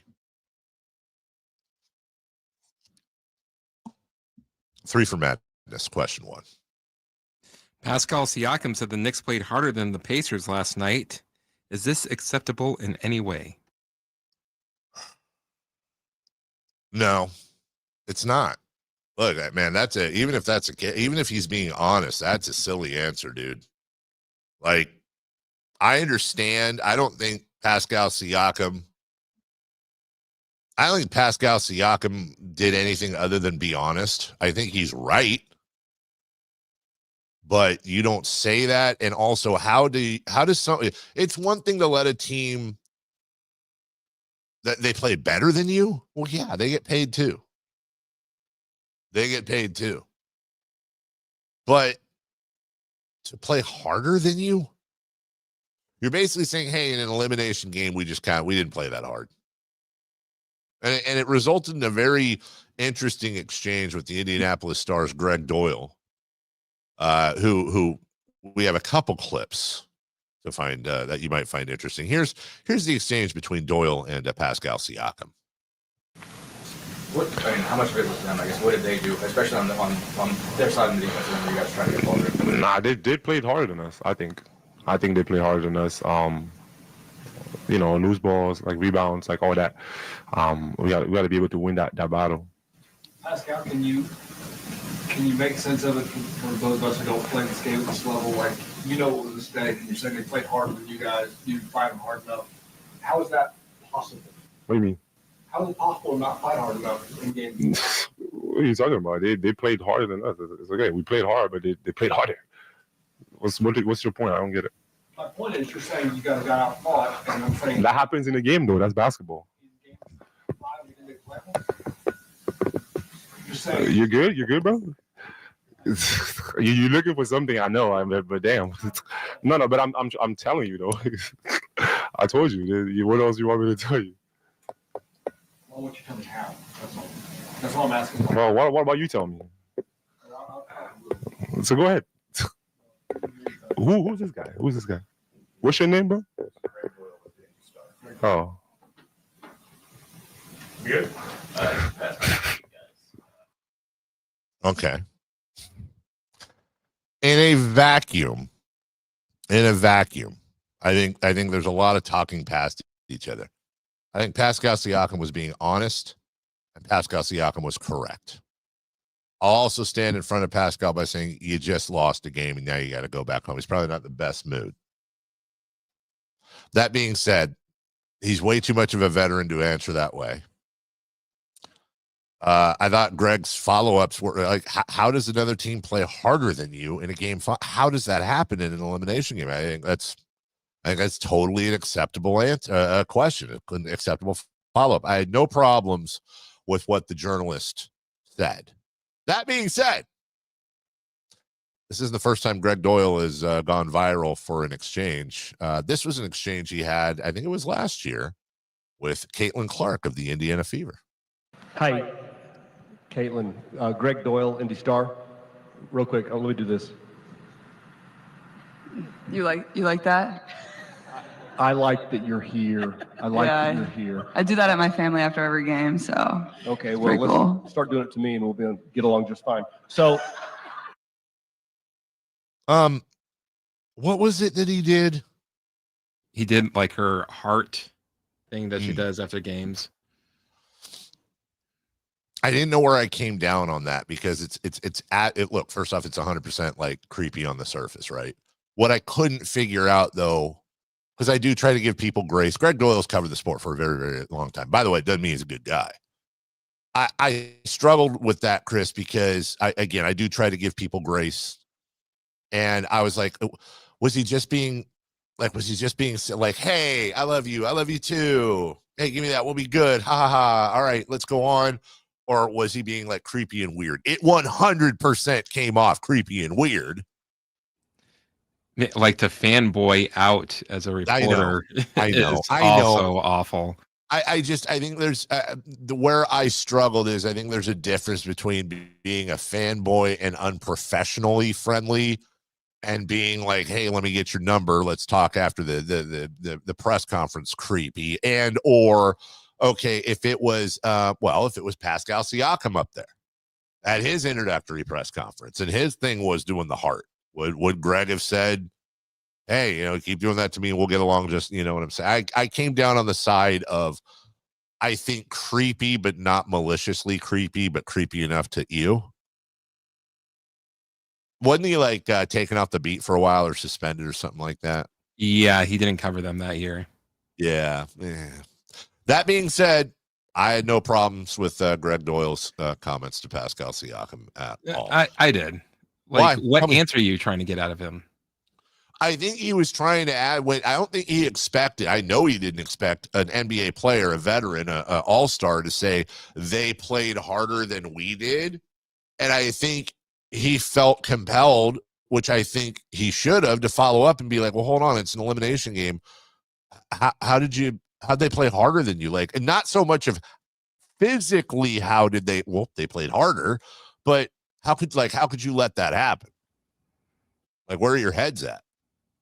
I got to imagine that's what the fans would want to know in Indiana. How could you possibly, and ultimately journalists should be arms of the fan base. It's their job to serve the fan base. If I was a Pacer fan and my guy said, let's put it this way. If I was a Sacramento Kings fan and we were in the Western Conference Finals and we got beat in that same situation, let's say De'Aaron Fox is still on the team. And Fox said they just played us, played harder than we did. I think the guy most likely to follow up like that would be probably Jason Anderson of the B. I'd want him to ask that. But he said, like, they played harder than us. They got to loose balls that we didn't get to, and we need to come out and do better. Like, he did answer it. And you're saying let it go at that point, don't drive it in the ground? Yeah, he didn't like the Basically, answer. So he's just like, how does that happen? Well, Yeah. I just told you. I don't have a problem with you saying that. That's, follow up, get your answer, move on. I got you. That's okay. So we kind of had a problem with Greg Doyle. More of a problem with Pascal Siakam, in my opinion, but Greg wasn't perfect. Number 2, please. Question 2. Tyrese Haliburton was a non-factor in Game 5. Is this his Achilles heel? No, Chris, it's his basketball game. As far as I know, he's healthy. I don't think it's his Achilles heel. Why did you hear something? That's weird. Is it figuratively his Achilles heel? I think so. I do. I think if there's a major criticism of Tyrese Haliburton. It's that there will be games where he just weirdly has a very quiet night. Now, a lot of times that tends to disappear. He's a facilitator.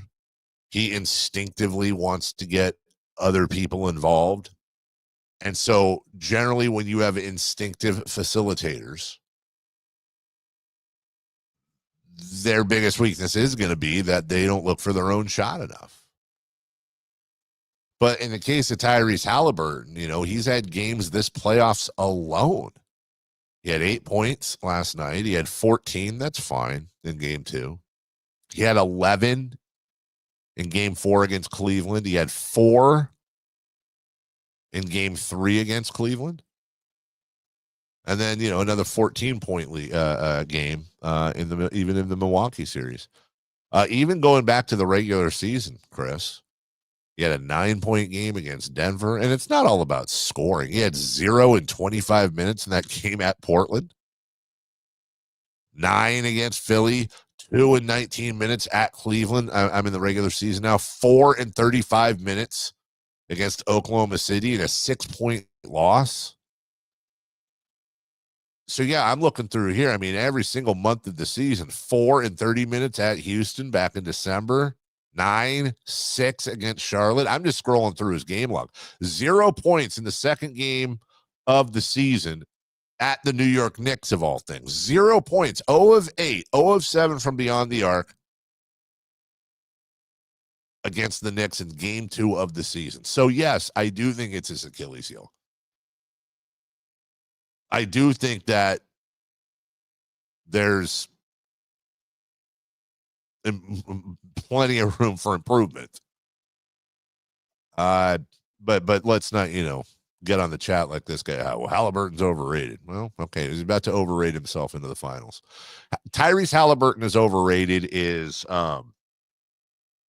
I think that is the number one nominee this year for NBA casual takes. Like if we were to do the top 5 NBA casual takes of the year, I think Haliburton is overrated. Might actually be. Like if you need to know who you're talking to, just ask them what they think of Tyrese Haliburton, and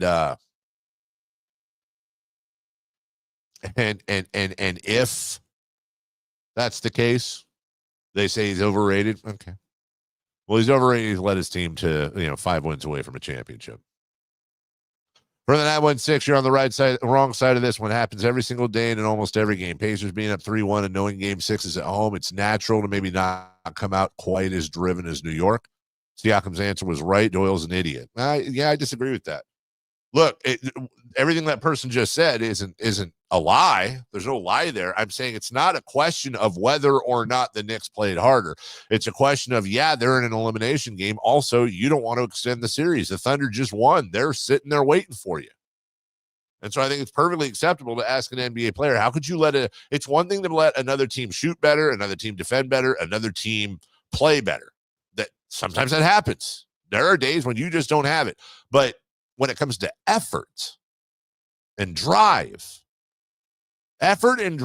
are synonyms in this sports world for heart. So you're just gonna cruise because it's not an elimination? That's not acceptable. I think it's right to be called out. Doesn't mean it doesn't happen. It means it shouldn't happen. Mark wants to know, I think Shedeur Sanders will be the starting quarterback in Cleveland. That's right on topic. No, not this year. We'll take a break. When we come back, Sam mentioned it yesterday. How much of this Paul George finals talk actually doesn't really have much to do with, or as much to do with Paul George? How much of this is Paul George? How much of this is revisionist history, if you will, having to do with Kawhi Leonard? We'll get to that also. I got a stat of the day for you, too, that I promise Chris doesn't have for his neck of the woods a little bit later when we come to Who's Hot, Who's Not. We'll get to all that right after this. Visit SackdownSports.com and join the Sackdown Sports 1140 newsletter. Alan Stiles here with your Sacktown Sports injury update, brought to you by Downtown LA Law Group. Gio Urshela was replaced on defense due to a hamstring injury. He will be placed on the 15-day injured list with no timetable to return. JT Ginn out with that strained right quad felt discomfort in that area, and the team is hopeful he can keep his arm in shape while the injury heals. There also is no timeline for his return. This injury update was brought to you by Downtown LA Law Group. Hey, I'm Alan Stiles. Have an injury? Call Downtown. Downtown LA Law Group, an injury law firm, has many happy clients in Sacramento and the surrounding areas who have called Downtown. Get paid for your injuries from slip and falls or auto accidents. One of their most recent settlements was $1.5 million for a motorcycle accident. Have you had an auto accident? Call Downtown. Text injury help to 40222. That's injury help to 40222 and visit them at calldowntown.com. Finally, an easy way to find home improvement contractors. Just visit subcontractorsunited.com and simplify your search for home services professionals. From cabinets to windows, roofing to plumbing, Subcontractors United is an easy, simple way to find and hire a home improvement contractor. And you never have to give up personal information. So no harassing phone calls like you get from those other websites. Subcontractorsunited.com is sponsored by D&D Cabinets and Savage Design.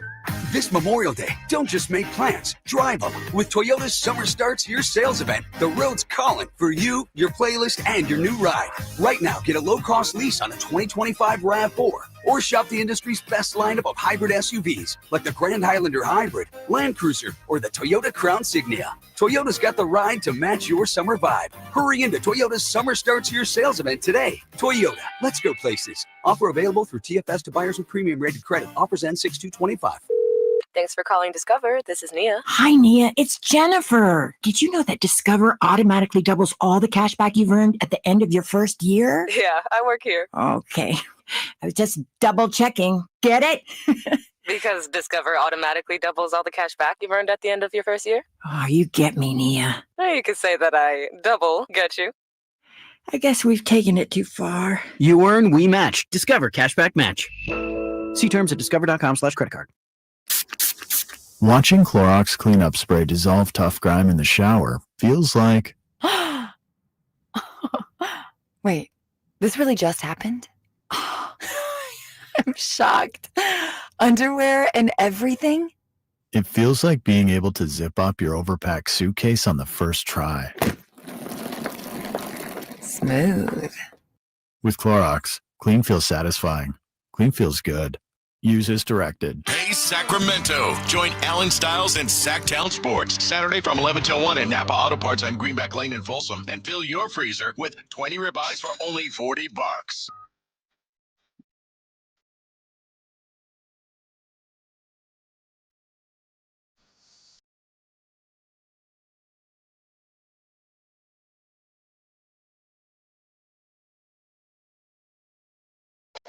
Waking you up with the best in local sports. They just make it interesting, you know? It's the Carmichael Dave Show with Jason Ross on Sacktown Sports. Ron on the chat. You're welcome, by the way, to join the chat if you want to get in there. Go to YouTube. Search Sacktown Sports. Hey, there we are. Welcome in. Hello. You can also text us 916-339-1140. Please subscribe on YouTube, by the way. You can call us 1-809-201-1140. Hey, shockingly, that guy didn't call in. No way. Ron wants to know if he's allowed to be a Thunder fan and be done with the Kings. Yes, of course you are. What do you mean? Are you allowed to? Just don't come crawling back after your 4 championships. You ain't breaking the law if you are.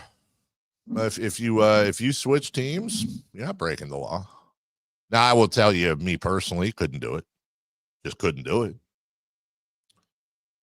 Ride or die, baby. But I will also admit that my way, which is, I think, most people listening's way, you don't switch teams.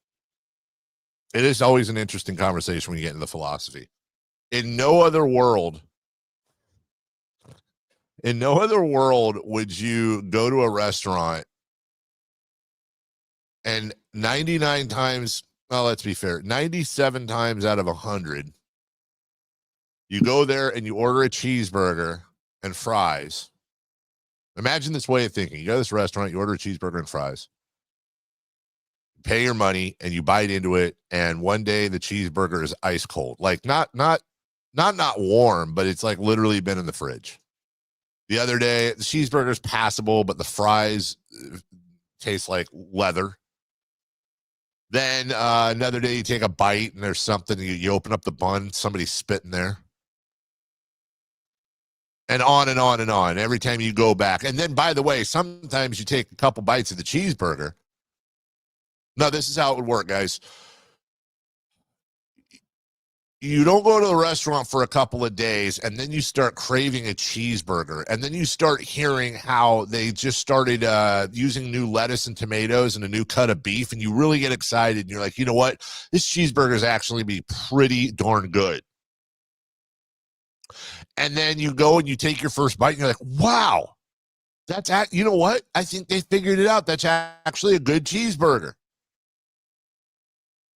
And then you take the next bite, and there's glass in it. Except that happens like a bunch.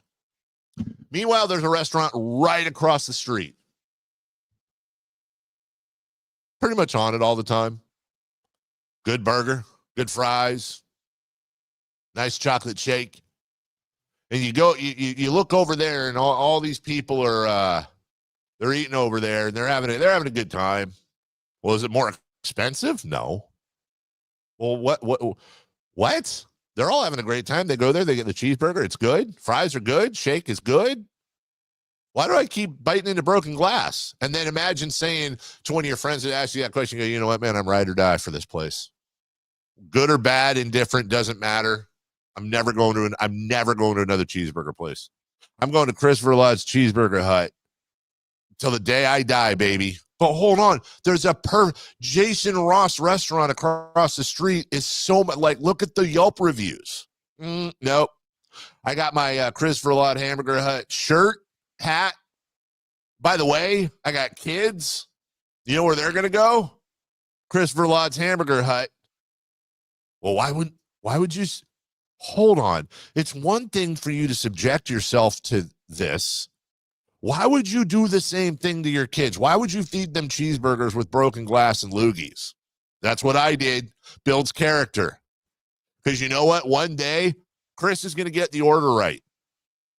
And that cheeseburger is going to taste so much better because I stuck with it. But what about all those years and years and years that you were biting into glass? Worth it. Worth it. Shake's going to taste better. Wait, isn't the shake just going to taste the same as the shake across the street that's good every day? Nope. It's going to taste better because I've been drinking urine for 40 years. And then if your 41st year you drink a chocolate shake, amazing. Are you on goofball pills or something? I'm telling you, that's the logic behind not bandwagoning. I did not get that at all. What do you mean? Like I'm saying. You're saying rooting for the Kings is like eating a burger full of glass for 40 years. I'm saying it's like you are devoting your love and life to a business that consistently lets you down with another business, granted 29 other businesses, okay, 25, that don't. Yet you're saying, I'm going to keep going to this place over and over and over again. Why? I'm loyal. Why? Because it's going to taste better when they finally get it right. Sports logic does not make sense anywhere in life. How long have you been married now? 10 years. Good marriage? No. Why not? Every time I go home, she kicks me in the face. What? Well, there was like maybe 20 times a year I go home and she doesn't kick me in the face. And there was that 3 months where we really got along. But then inevitably she just self-destructs and we go back to hating each other and she kicks me in the face. Why don't you get a divorce? Loyal. What? There's this girl across the street that literally wants to marry you. She's great. Nah, I'm sticking with this one. Why? Because when we finally get it right, it's going to be that much better. That is, imagine all the things you could apply sports logic to in real life that would sound that stupid. That being said, I'm a Kings fan for life. I'm not going anywhere. I'm not advocating that. But I'm saying when people ask me, is it okay for you to go somewhere? Of course it is. God bless you for being able to do it. I wish I could. I do. I wish I could quit the Kings. Are you kidding me? Please.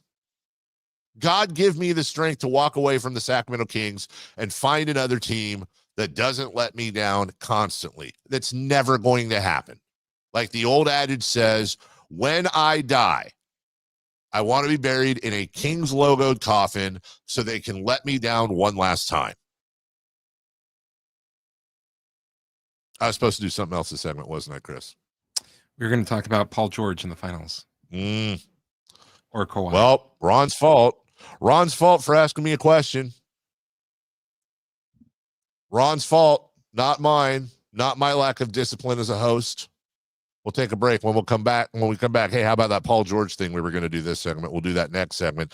I've got plenty of clips of people that, my goodness, they thought the Paul George trade was pretty good. We'll explain. Big names, too, coming up next. On the move? Got somewhere to be? Take Sacramento Kings basketball with you. The Sacktown Sports app will let you stay connected to your passion. Never miss a moment of Sacramento Kings basketball with the Sacktown Sports app. When you're hiring, have you ever felt like you're missing out on meeting truly great candidates for your roles? It seems impossible to find them, but they have to be out there somewhere, right? Well, they're not hard to find when you know where to go. And that place is ZipRecruiter. And right now, you can try ZipRecruiter for free at ZipRecruiter.com/free. ZipRecruiter helps 10 million people with their job search every day. And because these people are actively looking for jobs just like yours, it's easy to find the right person right away. In fact, 4 out of 5 employers who post on ZipRecruiter get a quality candidate within the first day. But if you're not using ZipRecruiter, you're missing out. So see what it's like when the impossible is easy. When you go to ZipRecruiter.com/free right now to try ZipRecruiter for free. Once again, that's ZipRecruiter.com/free.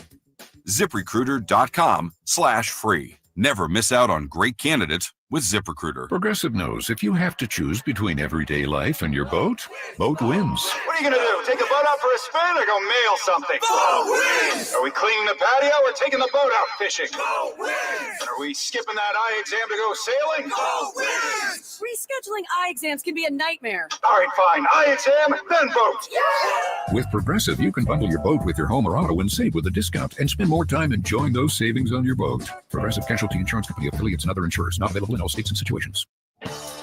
Still getting around to that fix on your car? You got this. On eBay, you'll find millions of parts guaranteed to fit. Doesn't matter if it's a major engine repair or your first time swapping your windshield wipers. eBay has that part you need, ready to click perfectly into place for changes big and small. Loud or quiet, find all the parts you need at prices you'll love. Guaranteed to fit every time. But you already know that. eBay. Things people love. Eligible items only. Exclusions apply.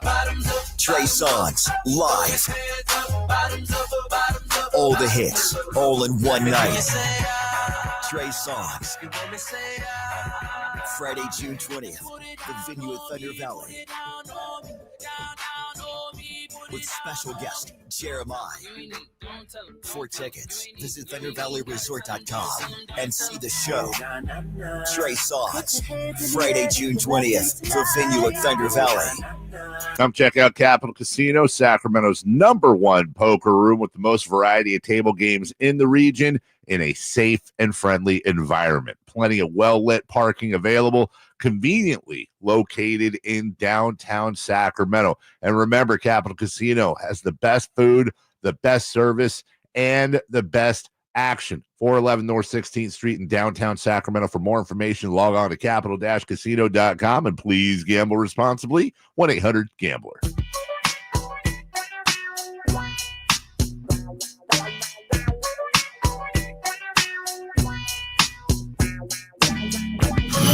only place in the morning to get your sports fix. Live and local. The Carmichael Dave Show with Jason Ross. You have that clip ready that you texted me, Chris? Let me know when you do. I don't have that one yet. Hold on. All right. We're going to get into this whole Paul George thing here in a second. By the way, good conversation going on the text and chat lines. Please don't think I was advocating for anyone to switch teams. Like, look, bandwagoning is that's for serial killers, man. You do have to stick with your team. My point was not you shouldn't be a Kings fan. My point was sports logic doesn't make sense in real life. Thank you, sir. My good friend was bringing me, you know how great they are here, bringing me a cup of coffee. They're such fantastic people. It doesn't make sense. You can't apply sports logic to real life. All right, you ready? I am. Okay, so look, I want to be very clear. This is very serious. The reason why this is one of the cringiest moments in history is because it's an incredibly serious topic, regardless of whatever. It was 5 years ago today that techno DJ, superstar, multi-platinum artist David Guetta. This was during the George Floyd incident and subsequent things that happened afterwards, conversation and otherwise. And this is probably the biggest. Chris, would you say this is maybe the biggest example on record of somebody? Remember I was saying earlier, I try to give people grace. I think David's heart was in the right place. I truly think he thought he was doing something here, but it's maybe the biggest swing and miss in history. Would you characterize it the same, or do you have a different thought? Yeah, I think he thought he was doing something good, but the execution was terrible. This was David Guetta live on this was like a fundraiser, some sort of telethon, wasn't it? It was, I believe, like MLS was like, I think he was like scheduled for like MLS's like all-star game or something like that. Okay. And then it turned into like some sort of raising money thing. Okay. And in the middle of all of this incredibly serious stuff going on, David Guetta tried to do something, and this is what it sounded like. So this record is in honor of George Floyd. And I really hope we can see more unity and more peace when already things are so difficult. So, shout out to his family.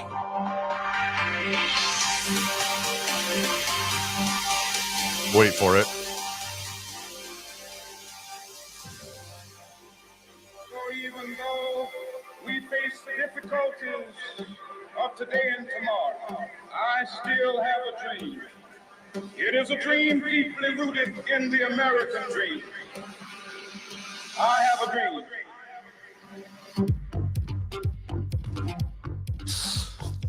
What you can't see is once the beat drops, David begins to dance, I think. I mean, we've all, not at that level on worldwide television, we've all been there where you tried to do something nice. You thought you were cooking. You thought you were doing something heartfelt. Hey, all this really terribly serious stuff is going on right now. Things are not going well, and there are some super serious things happening. Here's an awesome beat for you, and just to drive the point home, we're gonna intersperse one of the most important voices in human history in there, and but we're gonna put it to a good beat. Let's dance. And then everything was okay. Thanks, David. I would say what goes up there around the same time was the Celebrity Imagine video. Oh, God. Oh, God. I forgot about that. Oh, my God. That was, what are you guys doing? All right. I don't want to get yelled at by the audience. I apologize. I can miss one break. I won't miss the other when it comes to the things that I am teasing. There's no segue out of that. So everybody is talking about Paul George and how he is the center of these finals. The Paul George going from Indiana to Oklahoma City, that got Indiana Domantas Sabonis. Domantas Sabonis was traded for Tyrese Haliburton. Indiana's most likely going to be in the finals. And then Paul George was traded from Oklahoma City to the Clippers for a bunch of picks and a guy named Shai Gilgeous-Alexander, who's the best player on the Thunder, and they are in the final. So it's Paul George, Paul George, Paul George. But it's revisionist history in a sense, because all that's true. But in a sense, it's revisionist history because we forget that Kawhi Leonard wasn't going to sign with the Clippers if they didn't get Paul George. I don't remember that part. And we also don't talk enough about how the media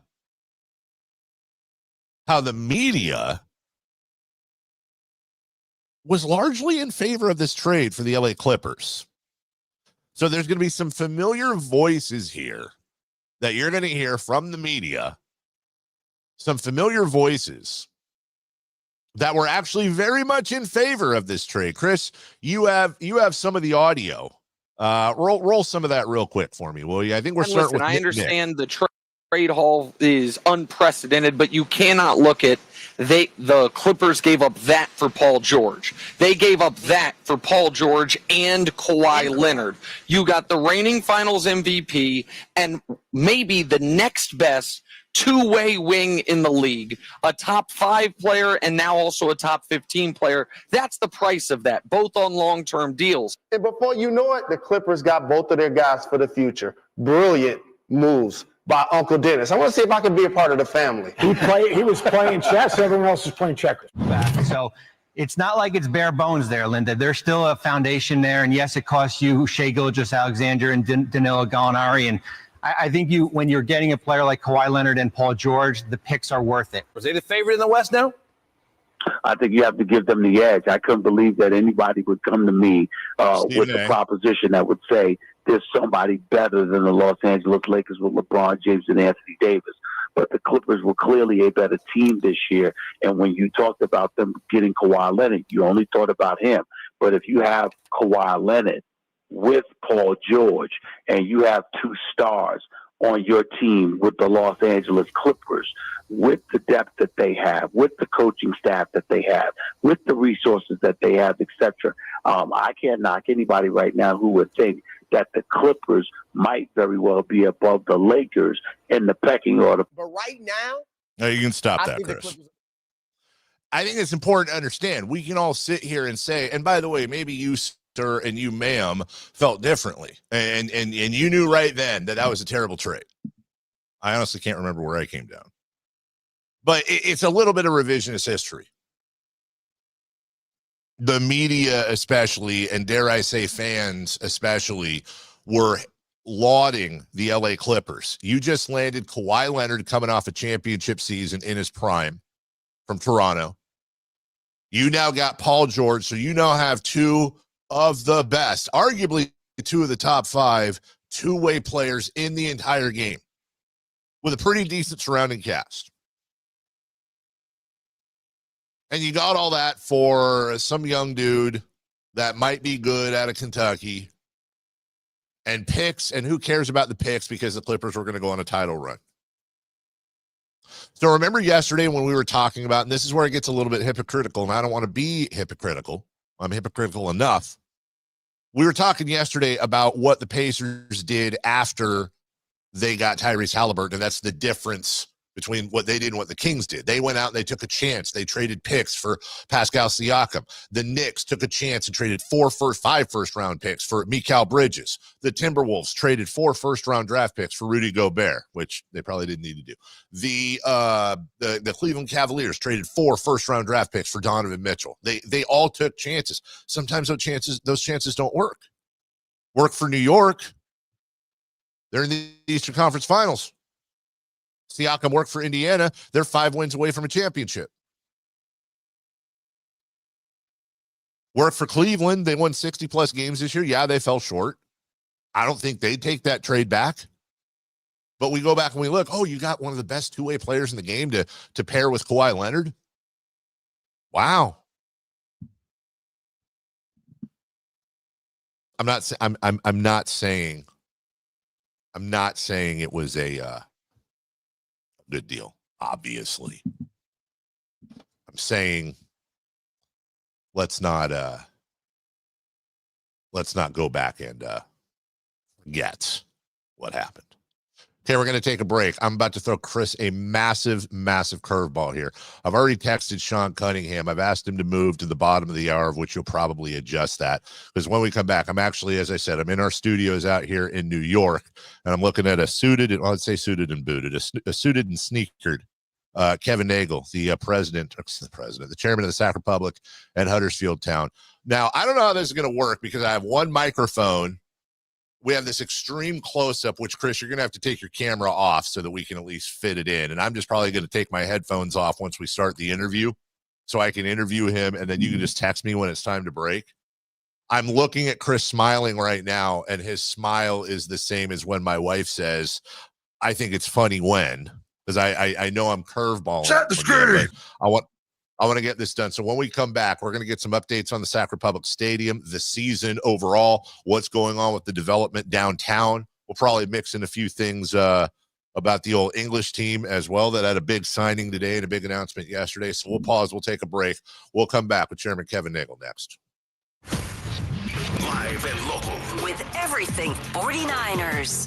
Intercepted by Fred Warner. Dives for the end zone. San Francisco. Paul George went up and caught the ball. Touchdown. The 49ers play on Sacktown Sports 1140. Why are you putting it off? Can't afford it? Too much hassle? Think you don't need it? There's lots of excuses for putting off life insurance. But if you weren't there, who would pay the mortgage and other bills? With Ethos, you could be covered in 10 minutes and boom, family protected. Ethos, fast and easy online term life insurance. Up to $2 million in coverage with no medical exam. Some policies as low as $1 a day. Answer a few health questions and get your free quote at ethos.com/score. That's ethos.com/score. Still getting around to that fix on your car? You got this. On eBay, you'll find millions of parts guaranteed to fit. Doesn't matter if it's a major engine repair or your first time swapping your windshield wipers. eBay has that part you need, ready to click perfectly into place for changes big and small. Loud or quiet. Find all the parts you need at prices you'll love. Guaranteed to fit every time. But you already know that. eBay. Things, people, love. Eligible items only. Exclusions apply. Get in the zone, AutoZone. Welcome to Bundle Deal Days at AutoZone. Well, I do need a bundle of things. When you bundle, you save. Do I save if I bundle oil with an oil filter? Save up to $12 on that bundle. What about brake pads and rotors? Bundle those and the brake pads are free. Can't save more than free. You can save on hundreds of deals during Bundle Deal Days. Ends June 2nd at AutoZone. Get in the zone, AutoZone. Restrictions apply. Duralast brake pads only. Whitey here for Napoleon Grills, reminding you that when buying a new grill, every detail matters. While supplies last, you'll receive a $149 gift with purchase on every new Napoleon Prestige stainless steel grill. The kit even includes a pizza lover starter kit and much more. And now up to $79 off Napoleon Rogue models. Napoleon grills are built different, built better, built to last with a lifetime warranty and premium steel that boasts amazing quality. Visit Green Acres Nursery today for your best selection of Napoleon grills and accessories. Saturday, June 7th, the Spears Cars Tours West lights up the Stockton 99 Speedway with limited info late models, MMI Legends, mini stocks, and NCMA Sprints. Presented to you by Tracy Ford. Gates open at 5, racing at 6. Grab your tickets now at Stockton99.com. Be there. Summer's almost here, and so are popsicles, pool days, and a lot of smiling. Make sure your kiddo's smile is ready with a visit to Kids Care Dental and Orthodontics. Our expert team makes dental visits easy and fun with sensory-friendly hours for kids who need a calmer environment. We can also accommodate same-day treatments, and to save you time, if your child needs multiple treatments, we can often do them all at once. Appointments fill up fast, so don't wait. Beat the summer rush and schedule online at kidscaredental.com. That's kidscaredental.com, where healthy, happy smiles begin. The Memorial Day Race to Savings is on. Get the best deals of the season at Folsom Lake Honda, your one-stop Honda shop. Looking to own or lease? During the Memorial Day Race to Savings, drive a brand new Accord or Civic. Visit us today at FolsomLakeHonda.com, your one-stop Honda shop. As a family-owned and operated dealership since 2009, customer service is our #1 priority. Our customers love doing business with us, and you will too. Folsom Lake Honda, yeah, your one-stop Honda shop. KHD KHD1 Sacramento, KYMX HD3 Sacramento. From the Power Business Technology Toshiba Studios, Sacktown Sports 1140. The Carmichael Dave Show. He's on the microphone when he's not on the microphone. He's playing a song, and when he's not playing a song, he's on the microphone. And then boom, with Jason Ross. No, he didn't. Yes, he did. Call or text at 916-339-1140. It's the Carmichael Dave Show with Jason Ross on Sacktown Sports. Welcome back. I think. All right, so you're gonna have to fix the cameras there, Chris. Sorry, it looked good at first, or as good as possible. There we go. Joining me right now, and on the fly here. I wasn't sure because you've been flying today, so straight from the airport to your beautiful headquarters here for Huddersfield Down. It is the what do I say first? If I'm in America, do I say chairman of the Sacramento Republic and Huddersfield Town, or do I flip them when we're overseas? Dave, you can call me whatever you want. I can't. FCC rules, dude. Then His Majesty. Yeah, there you go. Yes. That's an inside joke I won't get into. Welcome in, Kevin Nagel. Look, we got a lot to cover here, and I appreciate you dropping by. I did not pre-promote this. In fact, our old friend Sean Cunningham, we pushed him to 8:30 for you. Sean's great, and I love. Hey, tell Sean I said hello. I'll let him know in about. He's Top Gun. About 20 minutes from now, I'll let him know. So we got a lot to get to. First off, let me start over in England, which to be fair to our audience listening right now, I talk about Huddersfield Town time to time, but they don't know, English football. But at the same time, it's that whole Ted Lasso thing going over 2 years in now, going into season 3. How's it been so far for you since you bought the club? Humbling. Yeah, that's one word right now. I'm humbled.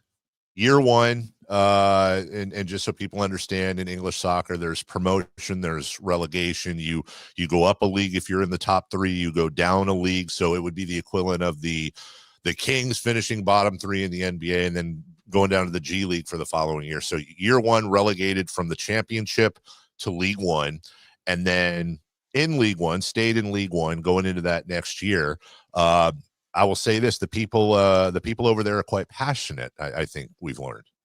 Oh, they're very passionate. Look, I would say this much. First of all, you're right. We purchased a team that was in the Championship League. Championship League, I think, by many standards, people think is probably a top 5, top 7 league in the world in terms of quality of football or soccer. We're now in League One, which is probably 15 or 20 in the world. It's very tough soccer, very physical soccer. We had a tough first year, finished 10th place, really for half the season. We were fighting it out in a playoff position, maybe even automatic promotion. Just ran out of gas. Guys just died on the vine, but we're re-engineering the team. Got a new coach, really excited by a guy named Lee Grant, really dynamic head coach that I think we're going to have. And at the same time, I think he's going to take us back to the next promised land, which is the Championship League. And full disclosure, as you guys know, I work with Kevin over there and know a lot of the answers to the questions I'm asking. Obviously, the intricacies of English football may be lost on many, but one thing I think everybody can identify with is ownership and how owners are, how investments are, how the fans are. You mentioned finishing 10th in the league, but also the thing that I know is a sore spot too is it's not like you weren't spending. One of the top spending teams in the league, 10th place finish. So, you know, obviously there's a business aspect from it, but you're a fan. Emotionally, you're spending all that money. You didn't get the results you wanted. How do you keep from punching through a wall or something? You hide yourself. It's really, it was a tough year, really tough half of the year, more than as I said earlier. But I would say this much. I think I've learned a lot. I mean, really, British football is, I would say, I don't want to take anything away from what we play in the States, but I think it really is considered kind of the gold standard of soccer or football in the world. Maybe they don't have the best players overall in the nation, but they do in their various teams because they're international players. And we have a lot of international players, and it's highly, highly competitive. And I believe, though, this next year is going to be really a great year that we have. I do. I think it's going to be, I feel really good about what we're going to do. It's just we had to get our feet wet a little bit and our beak wet, you know, in my case. But the bottom line, I'm actually really excited. Is it tough on the ego? It's been very humbling. I mean, as you know, with the Sacramento Republic, I mean, we've finished consistent. The 12 years that I've owned the team, we've been in the playoffs every year or won a championship or won a league title, 11 out of those 12 years. And this year we're battling. We'll talk about that, I think, probably in a second. But that's not been the case really in British football. We bought a team and they barely escaped relegation. And then that team went into relegation. We really could make very few changes last year. And we were above relegation most of the year, and then we fell off at the very end. And then this year, of course, we were hoping to go back up. And unfortunately, it just didn't work out, as I said. One thing I've learned is that even though we're talking to our friends in Sacramento, that our friends across the pond, they'll end up seeing this. So I want to be very careful in how I ask this. Was one of the how is it dealing with the, I don't want to say shock, but there is a resistance, it seems, to certain Western things on the outskirts, entertainment, fireworks, things like goal music that, America's very Hollywood, very action. Over here, there's a lot of history and a tradition. And I know that's one of the lessons I've been learning. I imagine for you, that's just trying to figure out how not to fall on your face, trying to do something good. Yeah, really amazing, Dave. I mean, you bring up a very good point. I mean, one of the things is, the traditions that they have within British football are really none to them. And really how it started, really how football or soccer started was quite unique. It was a Saturday afternoon event for the husbands to get away from their wives.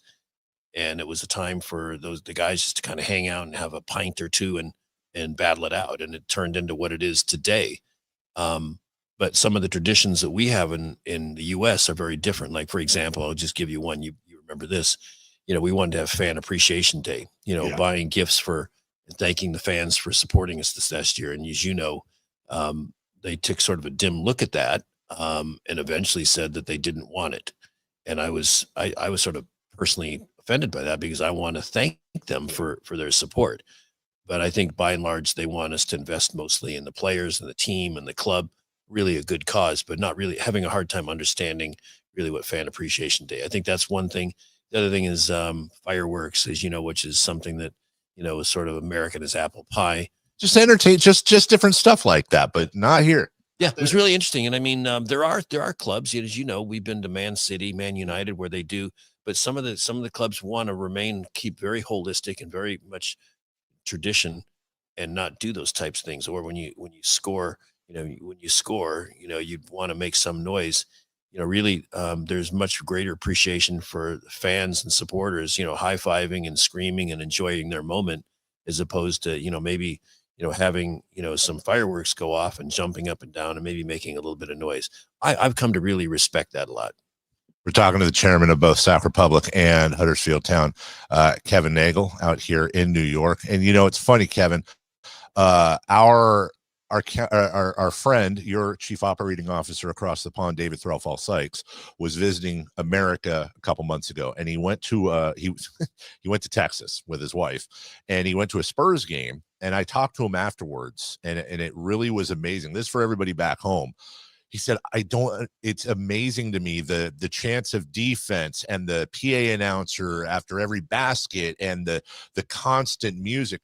To an English fan, that is offensive to them because they feel like they are the noise. They are the ones that are in charge of how they are literally offended by the idea of being told when to cheer and when to chant. And that's just something that's foreign to both sides. You got to love DTS. I mean, DTS is, I think there's a lot of American in him. And I remember one of the very first games that I went to, was a Huddersfield Town owner, and there was a yellow card. And I turned around and I said, Dave, it's the same name as you. And I said, there's no noise. And he said, we don't do that here. And then there was a goal that was scored, and I said, why is there no music? And he goes, we don't do that here. And so after about the fourth or fifth time of saying, we don't do that here, I started to learn a little bit of the tradition. And some of these things, he said, if you want to try them, certainly we can. But I think DTS has got a lot of American tradition to him. He loves the New York Mets. And he loves baseball, and getting a Brit to like baseball. That's very interesting. But there are just a lot of cultural differences that you have to really respect and appreciate. And I've really come to do that, I think, as you have as well. No, I absolutely have. And I would be, so many people listening right now and watching, they're here 2, 3, 4 hours a day. And one of the things we've been talking about a lot over the last couple weeks and months is ownership, owners. Some more successful than others in basketball, for example. And new owner syndrome is what I call it, when a lot of times you will see, I'll use Matt Ishbia in Phoenix, for example. Person comes in, uber successful, uber, just an alpha, comes in. This is how we're going to do it. This is how I've been successful in the past. I don't want to hear no. They come in, they want to disrupt. They want to do all these things that sound great on paper. And then 2-3 years later, they kind of got kicked in the tail a little bit. And in Ishbia's case, fell on his face, and now is going to have to kind of reassess and I'm sure retool. Thank you. Now, you didn't have that at the Republic, which you came in, and we'll talk about that in a second. You came into a totally different situation, but how much of a struggle is it over here between your instinct, I imagine, of, hey, dude, I got a lot of coin. I've been very successful. This is what we're going to do. And they don't like that. No, that's right. It's, again, the traditions are so unique. And I think that there's things that you learn about, British football. One is maybe money isn't the answer sometimes. It's really your eye for the expert. I mean, don't get me wrong. When you get to the English Premier League, people are tremendous salaries, but the quality of the player is such that you have to pay them as that. But at the lower levels, it's not as much. But you can pay. In fact, you asked the question earlier. I think we were the second highest salaried team in League One last year, and we finished 10th. I didn't want to twist the knife in, but yeah, I just faced the facts. And I mean, we had a lot of great players, but they didn't make a great team, at least the second half of the season. We haven't, as you said, we haven't had that at Republic. I mean, the other thing is we've got a great culture at the Republic. And I think that has largely remained intact. Even when you don't have those years that are great years, it stays together. And I think what we're really doing, at Huddersfield Town is we're kind of retooling some of the culture a little bit.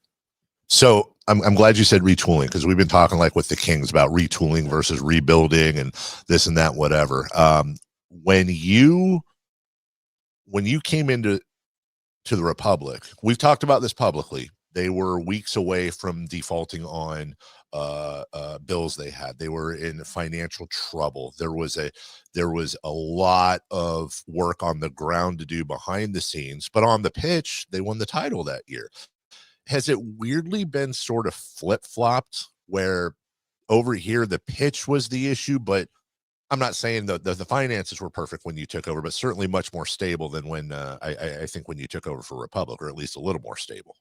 they're more they're more stable here. But I think the other thing I can say here, we've got a beautiful stadium. We're re-engineering that stadium as well. I mean, we're we built an academy here that we've moved from a Cat 4 to now a Cat 2. That's the second highest that you can get in all the academy, really around the world. And it's really, I mean, we did that at a record pace. So we've done actually a lot of really good things, at Huddersfield Town. It's now just that last hidden piece, which is the player side on the pitch. And that's really what matters in the end. But as you've seen it, we have a beautiful stadium with a lot of potential on the outside and still on the inside. And I mean, that's something that we're looking forward to a lot with the Republic. As we're in the process of building a new stadium down at the rail yards. The radio guy, perfect segues. We talked to Kevin Nagel, chairman of both Huddersfield Town, and now we'll talk to you as chairman of Sac Republic. We'll talk about the season in a second, but as Sacramento fans are so used to, sometimes as if not more interesting off the court or off the pitch as on. And with the Sac Republic, there's of course everything going on the field. Now I say field because it's America, but it's the stadium, the long-awaited stadium. You brought in your partners a few months ago. We saw the renderings and the announcement, I think 2 weeks ago or a week ago, about the architects. I know that nobody likes to see laws and sausages get made, and there's a lot of stuff that happens before everything goes in the ground. But where are we on that stadium realistically? Well, I would say this much. Happy to report we're on target. We tend to be open, in 2027, at the start of the season. We're barely on target. That could change if the weather goes bad over the next 2 years. But we also could pick up some time as well, depending on how fast we move. But I'm excited. Look, we're going to have a stadium that will be built to 12,500, but actually we'll be able to seat 15,000. And the reason why that's important is we potentially could be a Division I, really soccer team. The USL has announced that they're going to have a Division I. We've been invited to become a Division I, so we would make that as a Division I. But on the other hand, the option is if we go to MLS, we probably need a little bit larger than that. That would probably go to maybe closer to 20,000 seats. Nonetheless, we've got some options, with the Republic that I'm really excited about. MLS is still out there, huh? I mean, we all know the struggles and everything that happened, but is that still kind of? I know you got forks in the road here. Is that's still a prong in that fork? Well, it could be. I mean, look. I mean, it's the top tier soccer in the U.S. They've done some amazing things. You can argue and you can see what the valuations of those clubs are. They've gone up exponentially in some cases. It does cost probably somewhere around $500 million plus to enter the league. When we were invited to come in, in 2019, that number was less than half of that, and didn't happen. Think about that. We'd be in the league and we'd be playing today, but unfortunately we're not.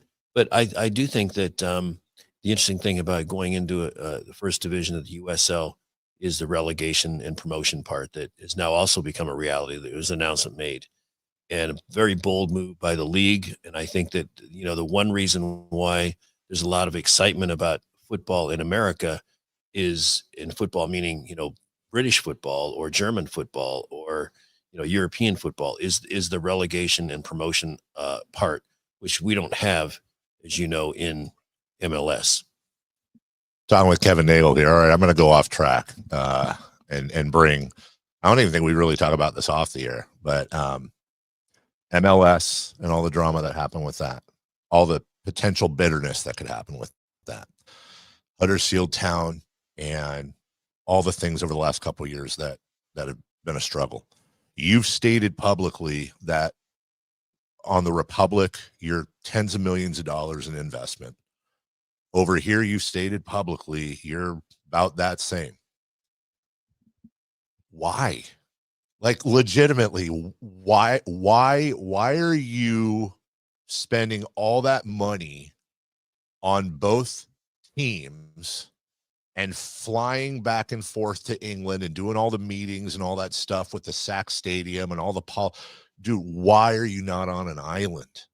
Well, look at it this way. There may be a couple more chapters in the book, but let me say this much. First of all,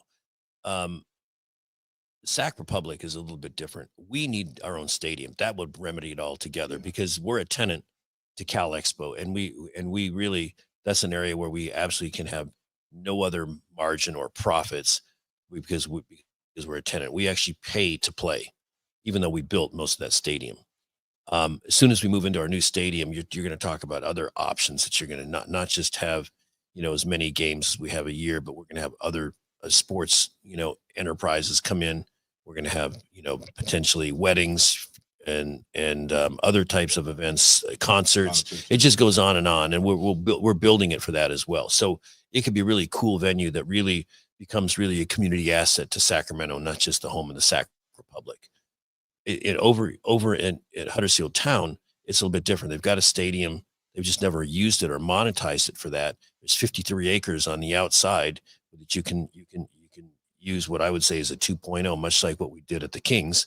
We started to commercialize the surrounding area, and as a result, it would just completely changed Sacramento, and then also really, I would say the Sacramento Kings as well. Even though the Kings, we didn't really perform that well, in Golden One, it was a very solid organization run fundamentally and financially because, we had other assets. And that's the same thing what we could do, really, because all teams are thick and thin.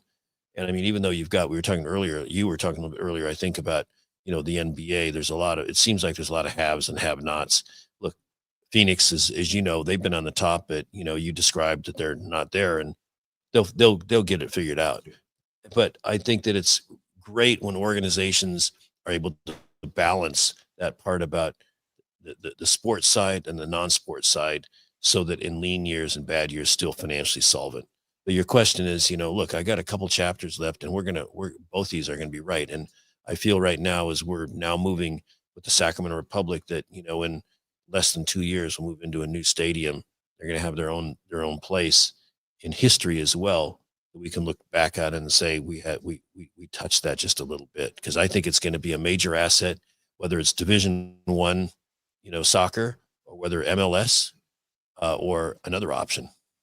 Talking to Kevin Nagel. Chris, back in the studio. I know we still have a few minutes. Text me the out with Sean Cunningham coming up in the next break here as we're talking to Kevin Nagel from our Huddersfield Town offices in New York. I'm going to go back because I do think it's fascinating, because somebody like me, our listeners right now, working hard every day, trying to get where we're trying to get to and all that, and you live on a different tax bracket. And I'm not trying to get in your pocket. What I'm saying is I'm up on Saturdays with you, dude. I'm up on Saturdays at 4 a.m. watching, we're each watching town matches and kicking walls and blood pressure. We joke about the blood pressure all the time. So when you're talking about why you do this, why you deal with all of this, why you I want to say lose the money, but invest and hopefully get back the money, why you go through the stress and the blood pressure. I say this with all respect, because I'm the same way. I got more days behind me than I had to be. Probably you're a little bit older than me. Same thing. Is it legacy chasing? And I don't mean that in an ego way. I mean, is it you and I? Let me say this. You and I are Johnny Carson fans, obsessively Johnny Carson fans. And it's one thing we have in common. And when Johnny stepped away, we know what happened. Now, I'm not suggesting that, but is it the addiction to the deal? Is it the addiction to the action? Two things, Dave, or maybe three things. One is, you're telling me how old I am. He looked at my hair, and he didn't realize that I grew up my eyebrows and combed them straight back. So it is so nice. I'm just trying to cover that part up, or I'm trying to lowering my, my part, so that you cover. But eventually that goes too. Yeah. That said, look, I also say that look at Clint Eastwood. Clint Eastwood 94. Is 94, and he just made a movie. And I mean, I think somebody asked him a question, do you ever think about retiring? And he said, I don't decide to go in that door. And I think he's just going to keep going. And I feel the same way. When I stop having fun and working, then I'll hang it up. And I mean, I admire friends of mine who play golf every day. You know who some of them are. Yeah. I admire my friends who are traveling, much of the year. Those things just don't interest me. I had to play golf because I was in the business world for so many, and that's where you conduct a lot of business. And I've traveled a lot of the world, and if I want to go someplace, I'll go to it. But I enjoy work. The deal. And I mean, you are right. But I think both these are big projects. I think the Republic is one that, we're not that far away from. We're gonna have, I believe we get the right group. I got great partners, as with Wilton Rancheria. They're just absolutely super. We're gonna build a stadium, and it's gonna change Sacramento. And then at the same time, I think that, Huddersfield Town, the rise of Huddersfield Town, I might even call that, when we're going to come back and we're going to get back in the Premier League before I'm done with this. We're out of time. It flew by, full 2 segments. But last thing I guess I would say, I don't want to nail you down on it, but about how soon do you think, if everything goes right, we're going to be able to enjoy that new stadium in Sacramento? Man, you cut me off fast. I think it's going to be 2027. Yeah, April of 2027. That's our goal, to have it open. I'm really excited. We got great fans, and with Sac Republic, just come out, everybody. It's 10, 12,000 strong, virtually almost every single match. Really, just great supporters. All right, that's Kevin Nagel, and I leave tomorrow. He leaves the next day, so safe travels back. Thanks for the time, everybody. Appreciate you. We'll take a quick break. When we come back, Sean Cunningham will join us, and we will talk about the Cal Classic. We'll talk about the Kings and the NBA in general. Good to talk to Sean. We'll do all that right after this. Stay up to date on Sacramento sports. Join the Sacktown Sports 1140 newsletter. Visit sacktownsports.com. I'm Ken Korak with your Green and Gold Report, brought to you by Comcast Business, powering possibilities. Well, when the A's broke their losing streak to finish the last homestand, it was a special day for Logan Davidson and Willie MacIver. Each guy got his first major league hit. And for MacIver, who grew up an A's fan, he drove in the go-ahead run in the bottom of the 8th inning and threw out the potential tying run to end the game. A storybook finish to a special afternoon. Comcast Business helps turn today's small businesses into engines of modern business. It's how restaurants become reliably up and running neighborhood favorites. It's how retailers become seamlessly restocking, cyber-securing must-visit shops. And it's how healthcare offices become data-managing caregivers that we all depend on. With reliable connectivity, enhanced cybersecurity, advanced fiber solutions, and Wi-Fi backup, Comcast Business is powering the engine of modern business. Hey, Sacramento. Join Alan Stiles and Sacktown Sports Saturday from 11 till 1 at Napa Auto Parts on Greenback Lane in Folsom, and fill your freezer with 20 ribeyes for only $40. You never know what you might hear when listening to a Sacramento Kings game. Out of Keegan, going for another triple. Man, is he feeling it. Keegan, can he do it? Yes, there's number 11, Keegan Murray. Keegan steps back.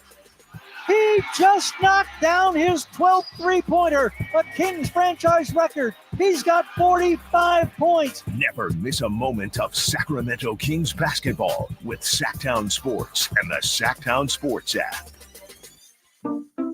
We just want to have enough money for retirement. And travel to visit our grandchildren. I understand. That's why at Fisher Investments, we start by getting to know each other so I can learn about your family, lifestyle, goals, and needs, allowing us to tailor your portfolio. What about commission-based products? We don't sell those. We're a fiduciary, obligated to act in your best interest. So how do your management fees work? We have a simple management fee based on the value of your portfolio, so we do better when you do better. We appreciate that kind of transparency. We also check in with you regularly to keep you up to date on the markets and your portfolio. What other services do you offer? As a client, you have access to resources on investing, financial planning, estate planning, Social Security, Medicare, and more. Wow, it sounds like Fisher Investments has everything we need. At Fisher Investments, we're clearly different. Learn more at FisherInvestments.com. Investing in securities involves the risk of loss. You ever try fixing your car and realize you're missing that one part? Yeah, been there. That's why eBay's my go-to. They've got millions of parts, guaranteed to fit. I'm talking brake pads for when yours have seen one too many miles of stop and go. Oil filters, because you don't mess around with your engine care. Even got this cold air intake on my watch list. I might just go for it. To keep the ride cool and your DIY streak high. Find all the parts you need at prices you'll love. Guaranteed to fit every time. eBay. Things people love. Eligible items only. Exclusions apply. Welcome to AutoZone. What are you working on today? My car is making this noise. Sometimes it's like doot doot, and sometimes it's like grrr. Do you have a dash light on? Oh yeah. Then we don't have to listen for clues. With the free Fix Finder service, we can read a check engine, ABS, or maintenance light to find the likely fix and even recommend a local shop if you need one. So you don't need to hear the grrr. Not with Fix Finder. Everything you need, nothing you don't. Get in the zone, AutoZone. Restrictions apply. Memorial Day savings explode at Nada's Elk Grove Chevy. Save $12,500 off MSRP after rebates. Every new 2025 Silverado Turbo Max in stock. Exclusively at NadasChevy.com. Now that's big, huge. Together, let's drive. See dealer for details. Looking for fun for the whole family? Sacramento Rivercats Baseball has it all at Sutter Health Park. Enjoy exciting baseball, kids' activities, tasty ballpark treats, and more. Family memories start here. Get your Rivercats baseball tickets at rivercats.com. Finally, an easy way to find home improvement contractors. Just visit subcontractorsunited.com and simplify your search for home services professionals. From cabinets to windows, roofing to plumbing, Subcontractors United is an easy, simple way to find and hire a home improvement contractor. And you never have to give up personal information. So no harassing phone calls like you get from those other websites. Subcontractorsunited.com is sponsored by D&D Cabinets and Savage Design. It's taste on a whole new level at Sky River Casino. With 18 elevated restaurants, bars, and lounge destinations that include SR Prime Steakhouse, 32 Brews, Dragon Boat, and The Market. Just minutes from Sacramento, right off Highway 99 in Elk Grove. Join in the fun and experience the height of hospitality. Sky's the limit at Sky River Casino. Visit skyriver.com today. Gambling problem? Call 1-800-GAMBLER. Did you know addiction to drugs like meth or cocaine is a disease and not a choice? But getting help is. If you have stimulant use disorder, you, your family, and friends may have a lot of questions, including where to start. Choose Change California can help. Make a change today and find a proven treatment option for you at choosechangeca.org.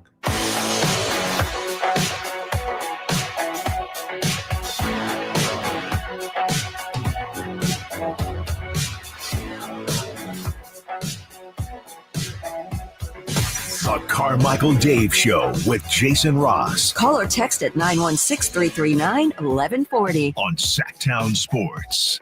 Welcome back. Our thanks to Kevin Nagel, chairman of the Sac Republic, for joining us. Coming to you from New York. Be back in Sacramento Monday. Along with Jason Ross, who is on vacation. Joining us right now, we're just going back-to-back guests from our content partners at KCRA. What a week for them. We've had Kelly Brothers. We had Lisa Gonzalez. Tried to get Walt Gray, and we still might maybe next week. We had a little miscommunication on the text lines. But dare I say, and I say this with full love for Lisa and everybody else there, but to me, the employee over there I enjoy giving kisses to the most. The one, the only, Sean Cunningham. Hey, buddy. That's high praise. I was actually, you're giving this build up, and it was funny. I was reminded of our dear, dear friend, Ron Artest. And I was like, what is it that he used to call Mr. Carmichael, right? Didn't he call you like Mr. Carmichael? Mr. Carmichael. Mr. Carmichael. Still, to this day, if I see him or I talk to him, Mr. Carmichael, I got a question. There are two men in the history of the world that have called me Mr. Carmichael, and you know them both and knew them both incredibly well. One was Ron Artest. Do you remember the other? Marty McNeil. Marty McNeil. The best. Mr. Carmichael. Well, that among other things. I mean, let's be honest. Marty McNeil, among other things, that was the radio-friendly version of what he called you. Are you implying Marty was colorful with the language? Hey, Marty didn't care about you or your dogs. I don't care about you or your show. Well, yeah. That's a very inside joke, but it was hilarious. Yeah, inside jokes are great. They're the best. Sean, what are we talking about today? Wherever you want. I mean, if I'm still basking in the glow of my Bottle Rock experience. It's like the one vacation that I truly take. And I am still in this, like, this aura of just relaxation, even as I get back to the grind of the job. But yeah, man, it's the one thing I look forward to every single year, and it's in the rear view. I'm sad. I have hopefully some other concerts later on this season or this year coming up before, you know, the craziness of the NBA and NFL season and high school football season get going. And so I'm still basking in the glow of all that. And my goal is to try to get you and Chris, and I'm always recruiting people throughout the year to join me in Napa every single week, every single year. Yeah, you are a diehard for Bottle Rock. Who is the? I know there's a bunch of them. But who are the one or two main headliners this year? Yeah, this year was Noah Kahan, Green Day, Justin Timberlake, Ice Cube, Cage the Elephant. That gives you kind of a few of them. Oh my gosh, you're just lame. Why is that lame, Chris? What's wrong with that? And Bottle Rock is just it's just a what? Hold on. I don't know any. I mean, I know what the show is, but you know me in concerts. Not what is your disdain for Bottle Rock? It's just meh. They just get meh. Like, there's no one like worth going and seeing. Wow. Like, they'll have like one or two. It's just like, oh man, I don't want to see a show. But like at a festival, it's like, hey, you get 20 minutes and you can be happy with that. No, John, your thoughts? See, that's the thing. He's blaming festivals, which in general. So again, if you have to go, and I'm not totally against what he's saying. I mean, look, Green Day historically will do 3-hour shows. They're not really doing that anymore, 2.5 hour shows, but they still did like over 2 hours as a headliner on Friday. You know, so I see his point, because most times, especially if they're lower on the bill, you might get 45 minutes to an hour. But if you're a headliner, you're definitely getting more than that. And I understand the gripe. But if you have to be someplace, Dave, I mean, look, I know how you are with weather. You're kind of like me, although I'm a little bit opposite. Like, I love hot weather. You disdain it, and most people do. I know I'm a little different in that regard. But, like, think about this. Napa, Memorial Day weekend, it's 70 degrees. It's sunny. It's beautiful. It's the kickoff of summer. No, I'm not going to lie. If there's a place where I want a concert in May, that's amongst the if I can't get on the ocean, that's about as good as it gets. By the way, Green Day, which I always have to say, by law, the one concert I ever tried to crowd surf at, didn't go well. Amazing, yeah, dude, it did not go well. It was at the Cow Palace too, dude. What's amazing about Green Day playing a 2-hour plus show is that their average song length is like 2.5 minutes. Mm-hmm. Like, they don't have a lot of ballads, dude. They don't have a lot of 5-minute ballads, dude. It's all like ding, ding, ding, ding, ding, ding, ding, and then that's it. Like, so, and they still kill it live, much like much like the Kings killed it live for all these years with the California Classic at Golden One Center. Oh, thank you. I see what you did there. Mm-hmm. Take a bow. Thank you. Sean, I got, you know, I'm confused on this thing. And then yesterday I got to know, because I think I got some things wrong. But here's what it's a Chase Center. It's the Spurs and the Heat and the Lakers and the Warriors. And it started in Sacramento and then Golden State, and they split it with them. And it was it was 2 sites last year, and now it's just Chase Center. And next year it'll be Golden One Center, and then it's supposed to alternate. And then the Kings, I think it's because they didn't have a first-round pick, and there was an odd number of teams, and they didn't want to try to, you know, finding a 6th was tough. They decided to sit this one out and then focus on Vegas, and then have the Cal Classic at Golden One Center next year. Am I missing? Is that match up to what your understanding is? Yeah, I mean, I think it also, you know, just as a little caveat to that too, like, yeah, they also have a little bit of some change in the front office. And let's not forget, like, the California Classic was really, you know, spawned as the brainchild of assistant GM Ken Catanella back in the day, which was, you know, somebody that Scott Perry worked with at once during his brief stint initially here in Sacramento. So certainly the draw and the appeal and Summer League itself being in Sacramento means different to this region's fans than, say, what Chase Center is. I mean, let's be honest, for one of the 3 days it's held in Chase Center, the venue is going to sit empty, no fans. That wouldn't be the case here in Sacramento. In fact, they would, I don't know about fill the arena, but they would definitely make it to where it is a noticeably big venue, to where you have a draw and you can have concessions and parking and all these things. And Golden One Center needs that. Sacramento Kings haven't gotten to the postseason, so like the Warriors have in years past, where they can go to their ledger and add all these postseason dates where they're adding a lot of money to the bank there. Sacramento needs that. So for them to not host it this year, and it is designed where it's supposed to ping pong. From my understanding from people I've talked to, LA wants nothing to do with it.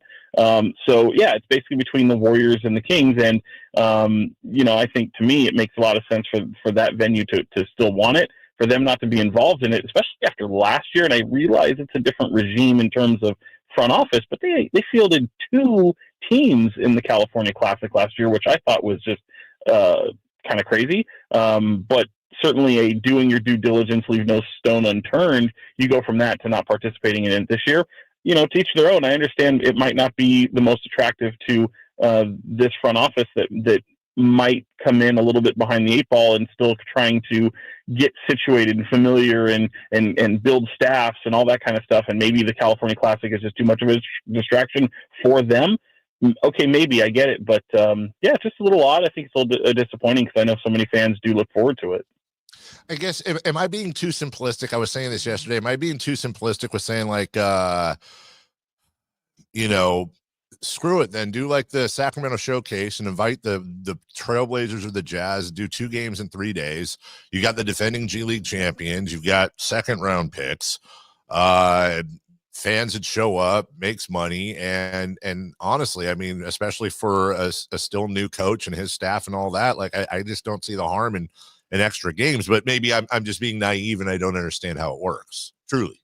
Well, I think you're not wrong. I think it's easier for us to say. I think the execution of it can be a little difficult. I don't think there's a wealth of teams that want to participate in more than one summer league. And let's face it, everybody goes to Vegas. So it used to be in years past, I mean, not even that long ago, that you didn't have every NBA team participate in the Vegas Summer League. You have either the one in Florida, maybe Rocky Mountain Review. Some didn't do it at all. Right. So those ones still continue. California Classic still relatively new. But I'm with you, man. It is fun. I will say, Sacramento does have their own summer league. It's a semi-pro. You do see some familiar NBA faces there. They host it down in Elk Grove. The father of Eric Armstead, Gus Armstead, puts on a terrific summer league. The likes that Mitch Richmond, Matt Barnes, Ryan Anderson, these guys all played in during the summer. I go out there every year for a few days, and you see some pretty familiar faces. Kent Bazemore still trying to compete and find some run and see if there's an opportunity that might exist, and a lot of players that play overseas, and some familiar faces, some familiar names. So maybe that's something that is a lure, and maybe someone can go check that out if they're really desperate to see some summer league basketball. But otherwise, you kind of turn your attention to Vegas, where, as it stands now, Sacramento won't have a 1st round pick. We'll see if Devin Carter's going to be a part of it, maybe Isaac Jones. But certainly some potential G Leaguers, 2nd rounders, and I get excited for it because this is where the likes of, we've seen success stories, Keon Ellis, Isaac Jones, some of these guys that have been able to find roster spots, especially here in Sacramento, and utilize it to advantage, and it all starts in the summer. Are you going to summer league no matter what? It's a little bit up in the air at the moment. I go every year, and this year might be the first year where I decide maybe I won't. Maybe I'll take another vacation. But I think it just depends. Look, Vegas becomes such a hub for the NBA. You have ties to USA Basketball there. You have a whole bunch of free agency and trades. All your off-season moves tend to happen down there. So I think it just kind of depends on a few factors in terms of what the team is doing and what possibilities for content might exist. But certainly, I think if I do go this year, it won't be for the duration, as I've been known to do. 10 days in Vegas is a lot, as you know, and typically I've always tried to do about a week. So maybe if I go this year, it might be just a handful of days. We are out of time, and I appreciate you being flexible for Kevin Nagel, who popped on earlier, who, by the way, said to say hello. Truly, he says hi, and you're the man. As we go to break and we wrap up this section of the program, last thing, you're at Channel 3 now, KCRA, our content partner. As we go, what is it about Channel 3 specifically that is better than your old job, specifically colleagues? And if you want to use names, that's fine. Oh, Dave. How about, yes, I can tell you, how about just strictly they have a helicopter? Live Copter 3. Dude, have you been on it? God, no. Well, they don't let you go on it when they hire you? So they have used it. They have used it for high school football before, where they've been able to do like an eye in the sky view of some of the games that go on. That's kind of appealing. I will say this: like, I'd be down to do it. But I don't know that I would be down to do it more than like once. You know what I mean? Like once. I just to say that I did it. Get on Live Copter 3, dude. Seriously, call people. You got to get on Live Copter 3. I would never do that, but shout out Dan Shively and Live Copter 3. We appreciate you, Sean. Let's hug soon. I love you, buddy, and thanks for coming on. I appreciate you. Love you guys. Anytime. Talk to you soon. All right. Take care. That is Sean Cunningham. We're way late for a break. When we come back, who's hot, who's not? We'll go streaking. We'll do it all right after this. On the move?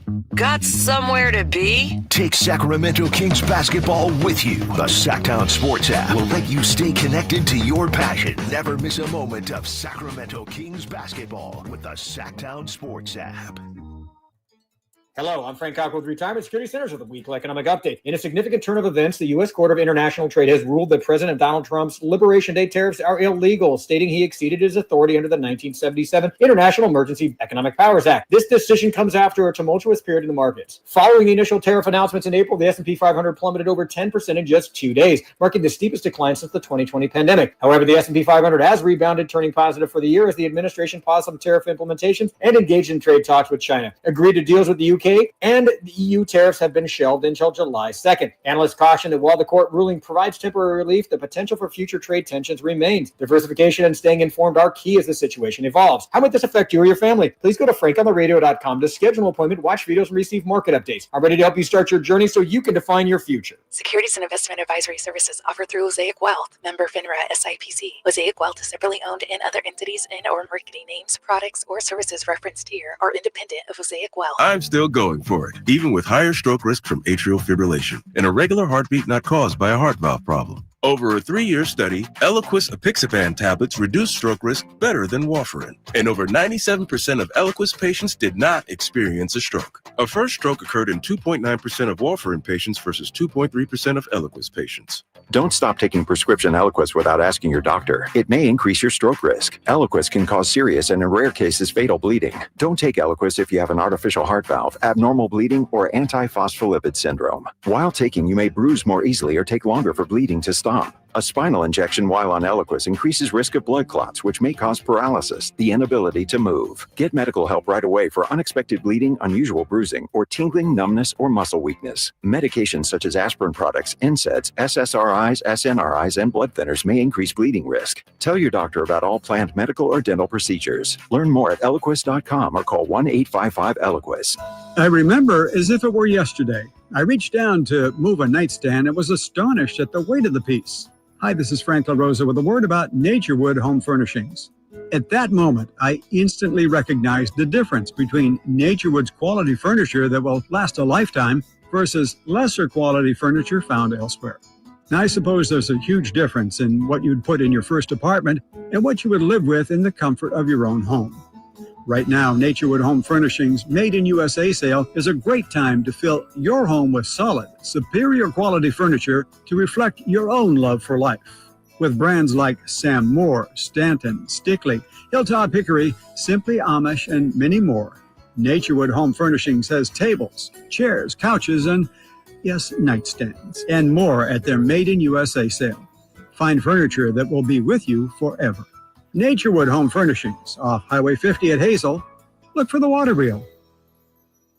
I'm Ken Korak with your Green and Gold Report, brought to you by Comcast Business, powering possibilities. Well, when the A's broke their losing streak to finish the last homestand, it was a special day for Logan Davidson and Willie McIver. Each guy got his first major league hit. And for McIver, who grew up an A's fan, he drove in the go-ahead run in the bottom of the 8th inning and threw out the potential tying run to end the game. A storybook finish to a special afternoon.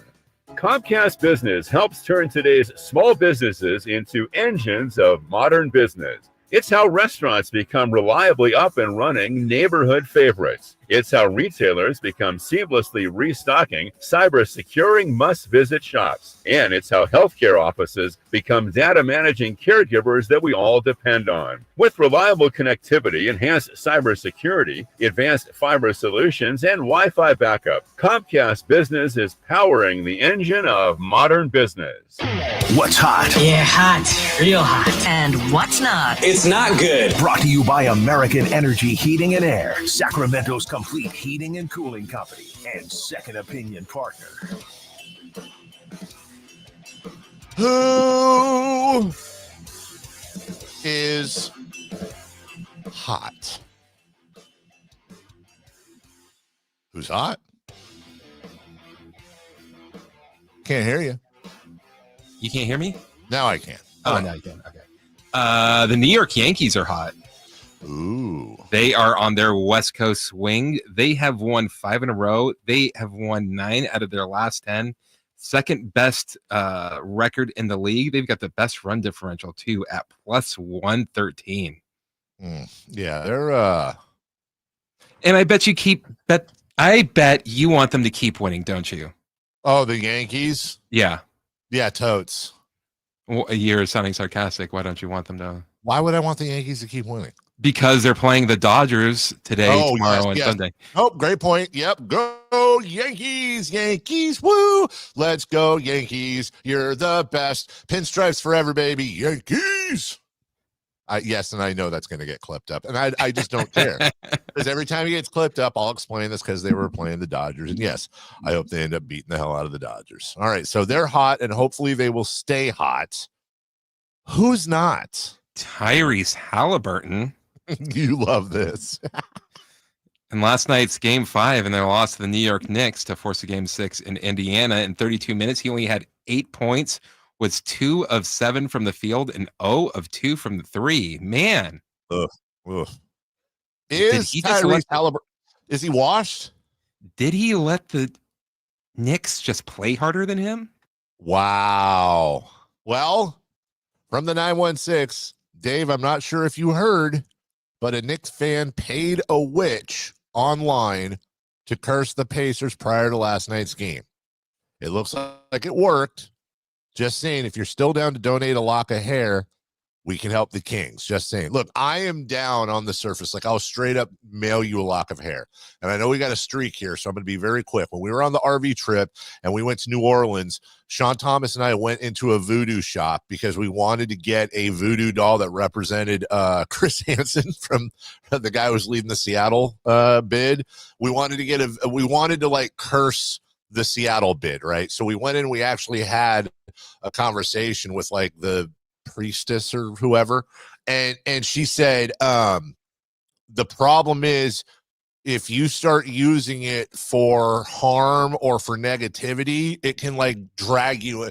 What I don't want to do, I guess I'm saying, is like I don't want to give up a lock of hair to be used in a curse or to try to lift a curse and then end up like cursing my own life for, you know what, screw it, I would curse my own life forever if it worked for the Kings. So you know what, text your address at 916-339-1140 and I'll get you a lock of hair.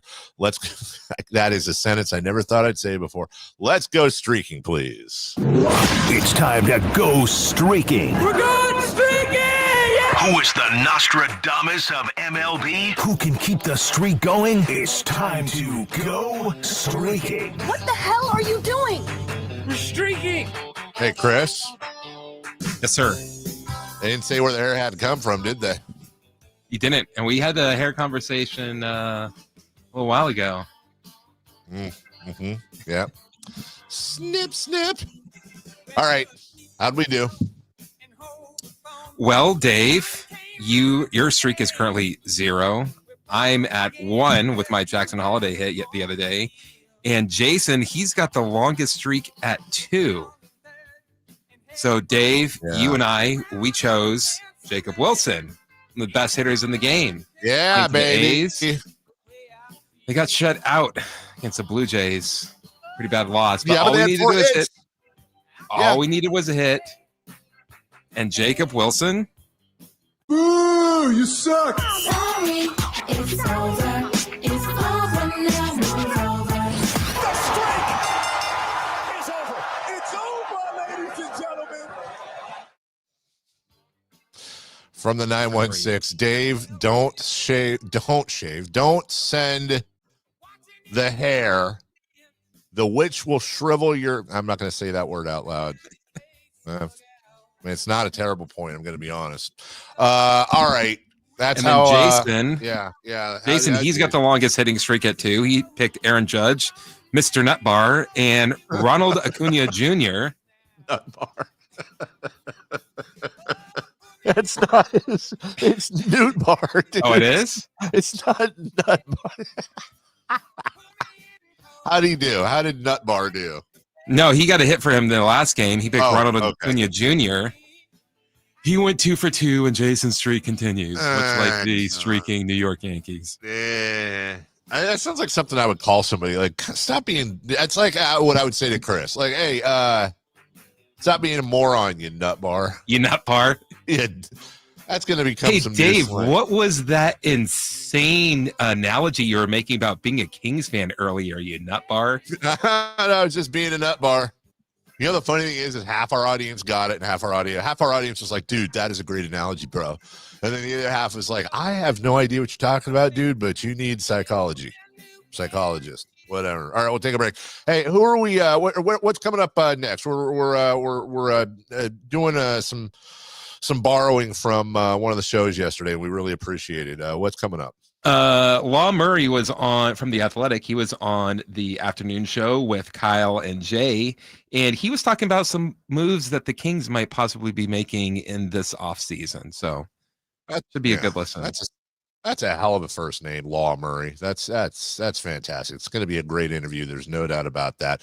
Just a few minutes, and then we'll be back. Don't forget, we got Friday Fun and Games, Celebrity Birthdays, What to Watch, Crosstalk with Alan Stiles, and so much more as we enter the final hour of a Friday program right here on Sacktown Sports. On the move? Got somewhere to be? Take Sacramento Kings basketball with you. The Sacktown Sports app will let you stay connected to your passion. Never miss a moment of Sacramento Kings basketball with the Sacktown Sports app. Why are you putting it off? Can't afford it? Too much hassle? Think you don't need it? There's lots of excuses for putting off life insurance. But if you weren't there, who would pay the mortgage and other bills? With Ethos, you could be covered in 10 minutes and boom, family protected. Ethos, fast and easy online term life insurance. Up to $2 million in coverage with no medical exam. Some policies as low as $1 a day. Answer a few health questions and get your free quote at ethos.com/score. That's ethos.com/score. Staples presents That Was Easy. So I was taking my side hustle full time. Bold move, my friend. And I needed to find everything in one stop. Like finding Bigfoot riding a unicorn. Yes, so I hit the Staples Easy button. Staples had everything for a new office and print services for signs and brochures. Plus, Cindy, the Staples associate, helped me find the best tech for me. Wait, no drama? No, Staples made it easy. For the products, services, and experts your business needs. Staples. That was easy. In-store, online, and on the app.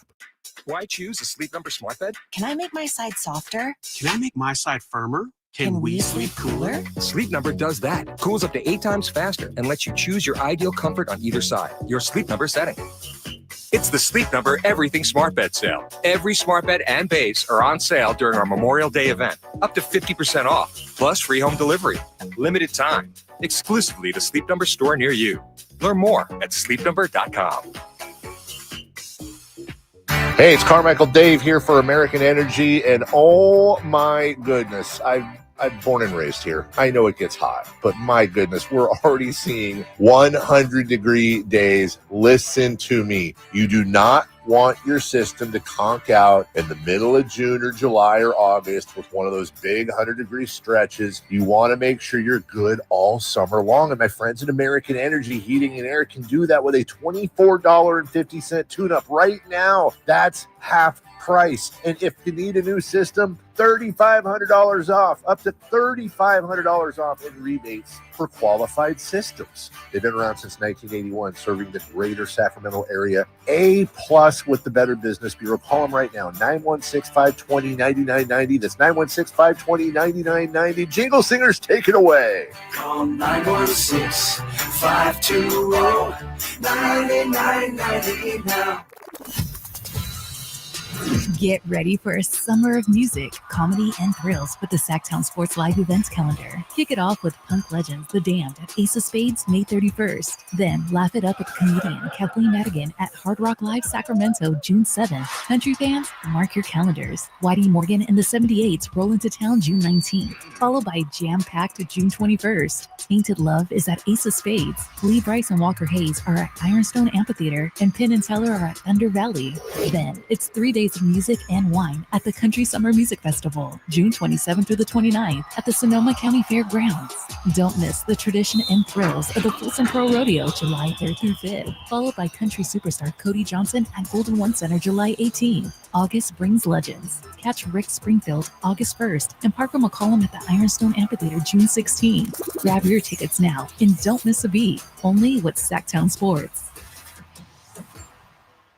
KHD1 Sacramento, KYMX HD3 Sacramento. From the Power Business Technology Toshiba Studios. Sacramento's official home of the 49ers. San Francisco. Sacktown Sports, 1140. The Carmichael Dave Show. He's on the microphone when he's not on the microphone. He's playing a song, and when he's not playing a song, he's on the microphone. And then boom, with Jason Ross. No, he didn't. Yes, he did.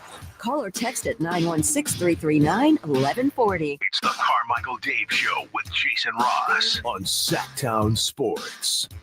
Welcome back. Law Murray coming up here in just a couple minutes. Got to catch up on some stuff after Kevin and Sean drop by. I hope you're enjoying our Friday program. Jason will be back Monday. Coming up in the next segment, John Mellencamp jumping into the fray when it comes to basketball. Not even John Cougar Mellencamp anymore, just John Mellencamp. Dude, I can't even imagine this. So I don't like or dislike. I have no opinion on Taylor Swift other than she's obviously incredibly successful and good for her. And I don't hate on any of that. She has 93.6 million followers on Twitter. This just came across my timeline and I looked. I think she tweeted about like getting all of her albums back under her own ownership. And it says, "You belong with me." There's a letter on my site explaining, and there's some pictures of her holding her albums and all that. She tweeted it 34 minutes ago. It has 115,000 retweets, 208,000 likes, and 4 million views in 34 minutes. My God, talk about a flamethrower. Jeez. I'm not commenting on anything other than the reach is all I'm saying. So I'm almost there. By the way, Chris, we have breaking news, if you would, please. Breaking basketball news, breaking Kings. When it breaks, We have it first. it's Sacktown Sports breaking news. According to Chris Haynes, Sacramento Kings head coach Doug Christie is adding Chris Darnell, who is the head coach of G League's Canton Charge, to his coaching staff. So we now have Bobby Jackson and Chris Darnell, former head coach of the G League's Canton Charge, as the newest member of the assistant coach staff. Chris Darnell. Let me see something here. Who the hell are the Canton Charge even a part of? Is it? Well, it says the Cleveland Charge, not the Canton Charge. When I look it up, I assume that's the same thing, and that would be the Cavs affiliate. Yeah, it's listed as the Cleveland Charge. So maybe Chris got it wrong, or maybe Wikipedia's got it wrong. I want to be fair to Chris; he's a local guy. But Chris was the head coach there, and there you go. So they played as the Canton Charge through the 2021 season. So we get it. Chris Newham is the Canton Charge. All right, so there you go. There's a new addition. I know that's not like crazy exciting and all that, but also, Chris, somebody pointed this out on the text line, and we appreciate you for that. We didn't pick our next batters for streaking, did we? Oh, we did not. I will take Bobby Witt Jr., who never lets me down. I'll take a stab at who I'm going to pick. I'm going to go with Holiday Jackson. You are correct, sir. Hey, what do you know? You know what, though? It works for you most of the time. That he's your Bobby Witt Jr. One other thing I wanted to get to. I think they're actually coming to town pretty soon. The Orioles. Oh, the Orioles. I was like, Jackson Holiday? Okay, gotcha. Yeah, the Orioles. Oh, maybe you should go out and see your guy. Maybe we should get him on the show. I think so. If we get him on the show, promise me you'll play that song to start. Oh, absolutely. I think we have to explain to him our deal, and we have to play him all the songs, right? 100%. There's like one guy in the text line too that's so upset when you pick Jackson Holiday all the time. I love it. It's a great bit. We gotta throw this interview here in a second. I just want to give you a quick stat, kind of to supplement Chris's who's not from who's hot, who's not. Weirdly enough, Chris, who would you say is the best player on the New York Knicks? It's not a trick question. So who's their best player on the Knicks? Yeah, Jalen Brunson. Yeah, not a trick question. During the series against Indiana, with Jalen Brunson on the floor, the Knicks net rating is a minus 11.6. When Jalen Brunson is off the floor, the Knicks net rating is plus 18.1. That is one of those things where it's like, dude, that is where numbers get a little goofy. Minus 11.6 when he's on the floor, plus 18.1 net rating when he's off the floor. And I know there's other things that can contribute to that, but still, maybe Jalen Brunson sucks. Is Jalen washed up? Your thoughts? 1-800-920-1140. Law Murray joined the guys yesterday to talk about the Kings and some other stuff. We're happy to repurpose it because we love that interview so much. Here it is right now. Law Murray. Law Murray of The Athletic covers the NBA joining us. Law, when we look at the Kings roster this offseason, a lot of people point to DeMar DeRozan as a guy that, likely could be on the move. What do you think DeRozan's value is around the league? I think it's tough, man. I think I like the contract that the Kings got him on, but a lot went down. Like, we're thinking De'Aaron Fox is going to be there. There's a real breakdown there. There's a breakdown with the head coach, breakdown with the front office. And now you're in a situation where DeMar is a player who, like, what do you do there? DeMar is good at what he's good at. I don't think the rest of the league is looking to try and snag DeMar like that. And so when you look at value and DeMar, I don't see a lot of scenarios where the Kings make out well in a deal for DeMar. Like, I think that I struggle to see a situation where the Kings get a better player than DeMar in that kind of a deal. So that's a struggle. And I know there's a new GM there now with Scott Perry, and there's what he said about Zach LaVine. Like, that's the tough thing too. It's like, we were talking about the Clipper fan base was talking about Zach LaVine last year, and people were confused as to why his value would be so low. Like, he's a guy who can shoot and score, and when Zach is playing his best, that's aesthetically pleasing because of his athleticism and grace when he plays. And I'm like, it's not about Zach the player. It's about Zach the asset. Like, if you're having that on your team, and then this is what I was saying about Brunson and Haliburton, it's about what kind of players are fitting around them and what kind of team do you have around them. And then there's the fact that there's things you have to consider with age and durability. DeMar has been durable, but that dude is entering year 17 next year. Like, we see that there are some activity-related things that DeMar is starting to decline on a bit. Like, give the ball to DeMar. DeMar's going to take care of the ball, make good decisions, get to his mid-range, make that shot. But who does DeMar defend? You've had Keegan Murray having to defend the guys and chase them around, and you see how much that takes away from Keegan Murray's game. You know, you don't have a point guard. If you get a point guard, what are they going to do? They got to get the ball to Zach, to DeMar, to Domantas Sabonis. You have so many issues there with so much talent. It's so confounding. And everyone in the league knows this. And that's what's going to make things hard for the Kings.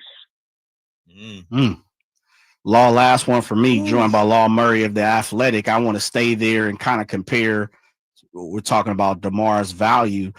One of the teams that we have heard has been the Lakers. And you're right there in Los Angeles, even though you do a lot of covering of the league. You do a little, of course, you handle the Clippers. Do you see a fit for DeMar playing a part for the Lakers? Or, as you said, is it just difficult to see DeMar fitting at anywhere right now? Absolutely not with the Lakers unless LeBron does something crazy. And so what I can tell, LeBron ain't trying to give up no money. Like, right. Come on now. Again, we got to see what LeBron's next contract looks like. He's got a $52 million player option, but he's either picking that up or he's opting out, and he's not exactly opting out to give nobody a discount. You know what I mean? LeBron is trying to generate generational wealth here. You know, You're trying to do some things that folks don't really get to do at certain levels. So you got 2 years left on DeMar's contract. He's making around $25 million in both of them. You got to find a way. And the Lakers already have depth issues. So if you're going to keep Luka, if you're going to keep LeBron, I don't think the Lakers are like trying to give up Austin Reeves or somebody to get DeMar on their team. And DeMar doesn't fit. The Lakers already have too many cooks in the kitchen, if you will, as far as ball handlers. They need supplemental players. It's the same thing with the Kings. The Kings have a good problem, if you will, as far as, hey, they have guys to play through. What the Kings need is some depth and some dogs. Law Murray joining us. Law, I'm going to let you go on with this question right here. You know, we're trying to figure out a path forward for Sacramento. We talked about DeMar DeRozan. We know Zach LaVine's contract. There's a segment of the fan base that says, tear it all down, tank, try to be OKC. What do you make of a team like Sacramento with established players looking to blow it up and tank and maybe go on through a dark age once again, 3, 5, 6 years? I don't think tanking is their best option. I mean, you look at this year, they lost their lottery pick because of the Kevin Huerter trade. You know, Kevin Huerter's not even on the team no more. You know what I'm saying? So I don't love where they're at. I think the Kings being competitive is pretty good. Like, you got Doug Christie now. He knows that's his job. He's not the interim head coach anymore. So I think that there's something there. If you can keep guys healthy, they're going to be tough to defend because they have interior scoring. They have guys who, honestly, that team shouldn't have issues turning the ball. There's a pathway for them to build the margin to be competitive. Now, tanking requires you to be able to have the draft picks to tank and to be able to actually be in a spot where you can sit there and develop for 5 years, you know. And I'm just not sure that they have the assets to do that right now.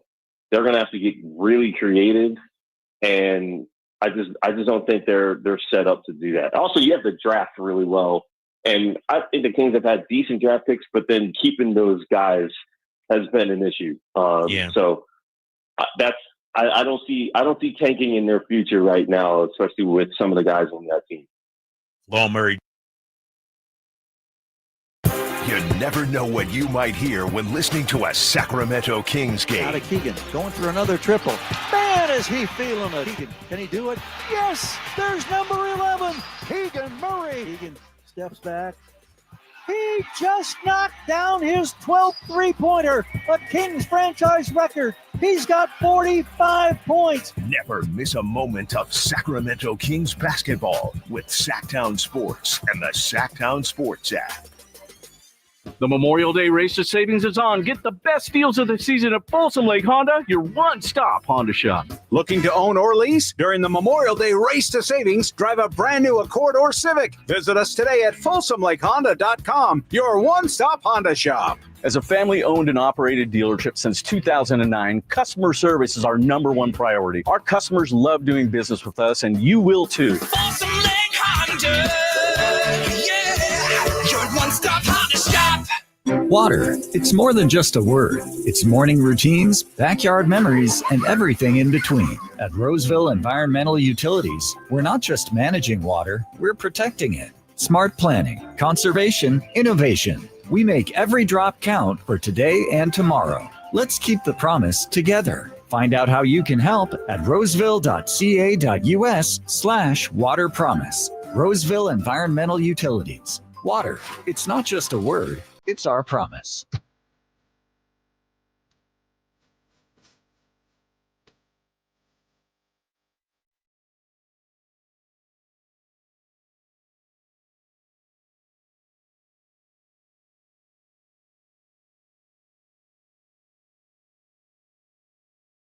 The only place in the morning to get your sports fix. Live and local. The Carmichael Dave Show with Jason Ross.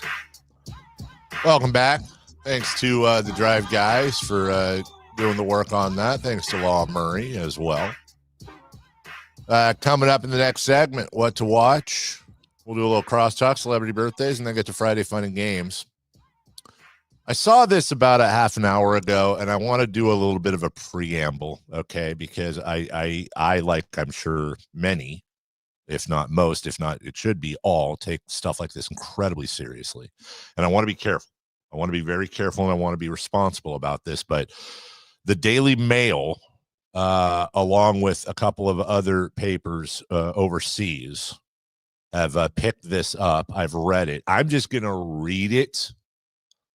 And I want to stress and underline that these are allegations. The worst thing you could ever do. I mean, look, allegations are allegations.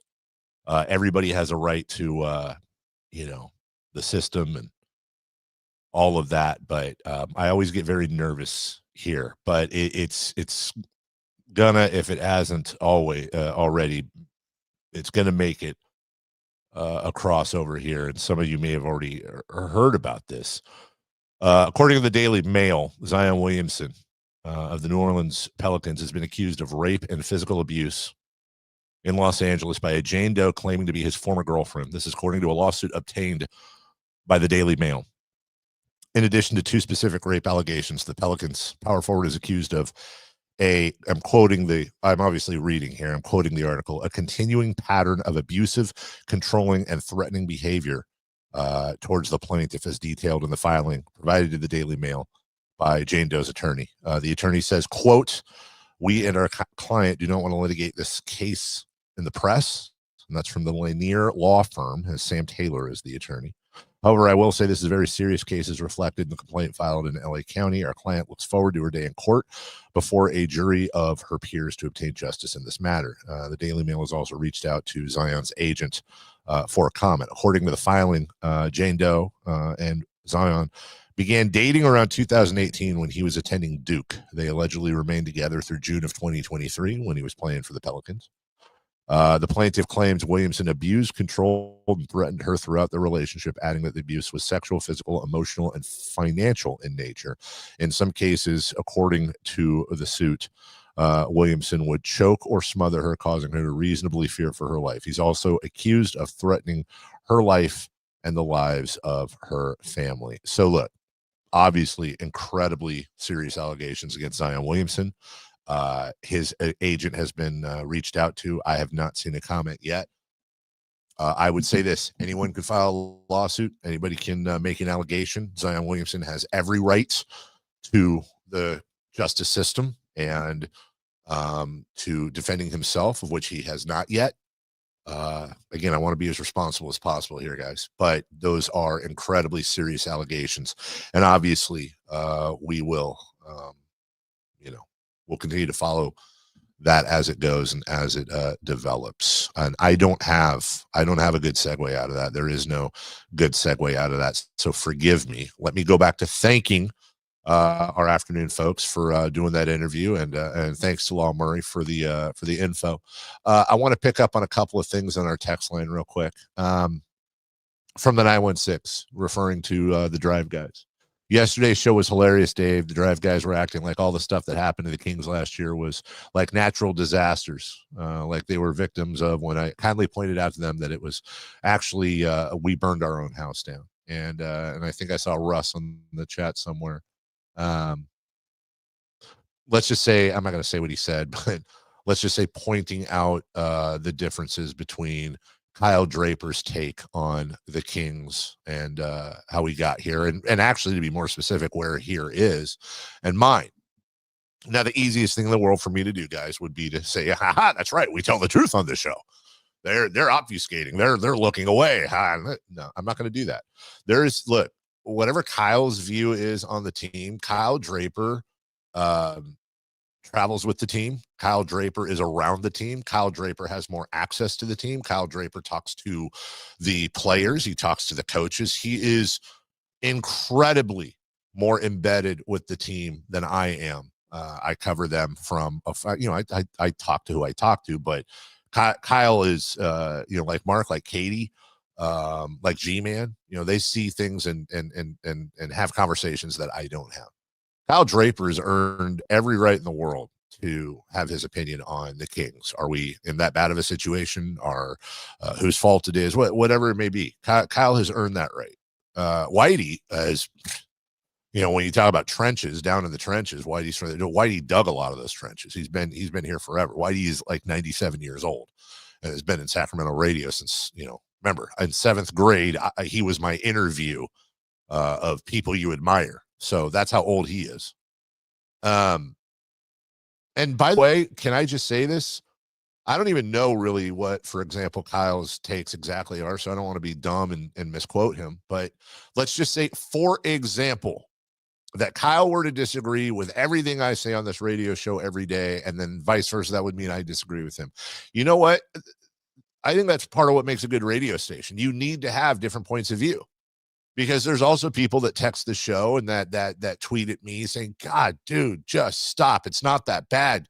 Get over it. It's going to be fine. Quit living in the past. We're going to be okay." Who am I to say they're wrong? I can't sit here. If I could sit here with any certainty and tell you what the Kings are going to do next year, I would, you know what I would do? I would march my ass to Vegas and I would get my daughter's tuition paid for. And that's what I always say when somebody says everybody knew that no, you didn't. You didn't know that. If you knew that, you would have bet on it. You would have made money off of it. Shut up. You thought it. That was your opinion. You wouldn't have bet your life on it. So get out of here. I don't like absolutes. I believe the Kings are the most self-destructive team currently in the NBA. I believe that they have, through a series of mismanaged, ham-handed, get-rich-quick, whatever you want to call it, maneuverations, have gone from being the darling of the league, or one of them, with bright lights and a huge future, to they are in one of the worst positions. I believe they are in a bottom 5 bad position in the entire league. And I've been incredibly clear on that. But it doesn't mean I'm right. It'd be very easy for me to jump on those texts and be like, yeah, because we all love an echo chamber and we all love to be patted on the back. And yeah, I'm with you. I mean, I love it. But that also wouldn't be very transparent or honest of me, because I could be full of garbage. You have to have self-awareness, dude. I could be totally full of garbage and wrong. By the way, I hope I'm wrong. I truly, and that to me is a line of demarcation that we have in the media that I can't stand, where there are some people For example, I would rather be correct and the Kings be terrible and me and the rest of you Kings fans suffer so that I can say I told you so and my narrative thought is correct. That's just small and stupid. I have absolutely no issue saying till I'm blue in the face, I hope I'm wrong about this team. I hope they prove me wrong. I hope they're fantastic, and I hope that I spend the entire basketball season next year going from me saying, guys, it's a good start. Let's not get carried away to, hey, you know what? They look pretty impressive at the All-Star break. Let's see how they finish to, wow, boy, did I miss the boat on that one. I will eat crow, and I am happy to wear this on my shoulders. I pray to basketball Jesus that I'm wrong. But I think how bad would it suck, guys, regardless of what side of the fence you're on, whether the Kings are going to be great or the Kings are going to suck, or in the middle. How bad would it suck to listen to a radio station where everybody's like, yeah, man, you know what? All this stuff in the national media is garbage. The Kings should be a lot better than people thought. You guys freaking out. Or, like me, oh, man, Tyrese Haliburton and De'Aaron Fox and Kings are going to suck forever. And it's going to be, I wouldn't want to listen to a radio station where I had 2, 4, 5 hosts sounding like me. Nor would I want to listen to a radio station with 5 hosts that sound like Kyle or Whitey or Alan Stiles or Jason. Okay. I would listen to a radio station with 5 guys that sound like Jason. So my point of the matter is that I think we as a station do a really good job of covering this team. I think we as a station have a very good mix of personalities. I think that each personality on the station, and if I may say, if I may be so bold, and I know we got a break, I think that every one of the 5 hosts on the station during the week have their own unique character and take. I think Kyle and I are very similar in our passion. We're very similar. We're not afraid to be outspoken and nah. I think Whitey Gleason is like an Einstein. You know, he's incredibly smart. He's incredibly well-versed. And though he can get going, he's also very, very, very even path. I think Alan provides a totally fresh outlook. He's the hungriest guy on the station, and it's not close. He's everywhere. I think he works with the hungriest guy on the station. I think you're right. And that provides more of your youth perspective. They're the youngest guys on the station. I think Jason Ross is the long-term, sensible, even-keeled, nice guy. Doesn't get too high, doesn't get too low. I pay my taxes. And I am a flat-out psycho. Are you on goofball pills or something? No, I'm not on goofball pills. That's the sad thing, dude. It's 100% natural psychosis. I own it. I'm a psycho for the city, and I'm a psycho for this team, and I wear my heart on my sleeve, and I say what I think, and I'm not afraid to look stupid because I do it every day. And I think that's a great radio station. I'd rather have that than 7 me's or 7 Kyles or 7 Whiteys. All right, we'll take a break. And that's my rant for the day. When we return, what to watch? We'll do a little Crossy Talk, celebrity birthdays, and then Friday, fun and games, all coming up right after this. The Sacktown Sports 1140 newsletter right to your email. Get your latest on the Sacramento Kings, athletics, and Republic FC with the Sacktown Sports 1140 newsletter. Visit sacktownsports.com to join. Alan Stiles here with your Sacktown Sports injury update, brought to you by Downtown LA Law Group. Gio Urshela was replaced on defense due to a hamstring injury. He will be placed on the 15-day injured list with no timetable to return. JT Ginn, out with that strained right quad, felt discomfort in that area, and the team is hopeful he can keep his arm in shape while the injury heals. There also is no timeline for his return. This injury update was brought to you by Downtown LA Law Group. Hey, I'm Alan Stiles. Have an injury? Call Downtown. Downtown LA Law Group, an injury law firm, has many happy clients in Sacramento and the surrounding areas who have called Downtown. Get paid for your injuries from slip and falls or auto accidents. One of their most recent settlements was $1.5 million for a motorcycle accident. Have you had an auto accident? Call Downtown. Text injury help to 40222. That's injury help to 40222 and visit them at calldowntown.com. Golf to Go is brought to you by the Hagen Oaks Golf Super Shop. Here's Frank LaRosa. Typically, a high handicapper carries an index of 20 or more. Golf Monthly's Barry Plummer offers 4 tips if you're tired of that high handicap. First, choose the right equipment. Invest in a 5-wood, which is more forgiving than a 3-wood or 3 hybrid. It's a much better option for getting the ball in the air. Second, play for bogey on par 5s. Break the longer holes into manageable chunks, perhaps aiming to hit the green with 4 easy swings while also navigating away from the trouble along the way. 3, leave the sand wedge in the bag for chipping.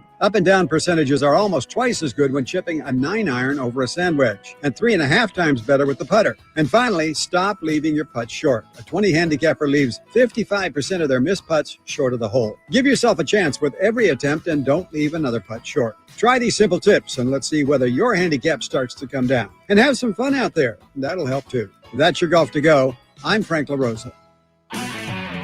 If your passion is bass fishing, only one radio show has the action, information, and excitement of your favorite outdoor sport. Ultimate Bass, hosted by Tournament Bass Pro and California Outdoor Hall of Famer Kent Brown, takes you live to where the fish are biting every Saturday morning. Only Ultimate Bass feeds your passion with the latest news, products, tips, and advice from the pros. Ultimate Bass with Kent Brown, Saturday mornings at 5 a.m. on Sacktown Sports 1140, part of SEP's Saturday Morning Outdoors. Ready for your summer barbecues? We've got you covered. 20 ribeyes for $40 is back in town. Yes, 20 ribeyes for just $40 is back. Happening now this weekend in Folsom at 2 locations. Napa Auto Parts, 9499 Greenback Lane, and American Furniture Galleries, 2785 East Bidwell Street. Enjoy crazy half-price bulk deals on steak, chicken, pork chops, and seafood. Stock up now on prices you haven't seen since 2019. Bulk family party packs to fill your freezer, plus 20 ribeyes for $40 until sold out. 20 ribeyes for $40, huge truckload meat sale is going fast. Huge bulk deals on New York strips, filet, mega ribeyes, gourmet smash burgers, plus chicken and seafood. 20 ribeye steaks for just $40 and fill your freezer bulk deals while supplies last. All payments accepted. Cash, credit, debit, and EBT. Hurry out. This huge truckload meat sale won't last long. Happening right now this weekend only at Napa Auto Parts on Greenback Lane and American Furniture Galleries on East Bidwell Street in Folsom. On Facebook and Instagram at Essential Foods Direct.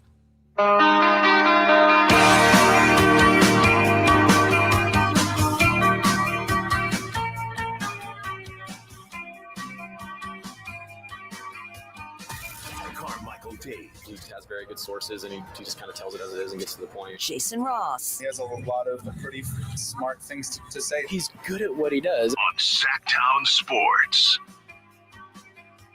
A's at Blue Jays coming up today as they try to get off the, I won't even call it a schneid, just a free fall.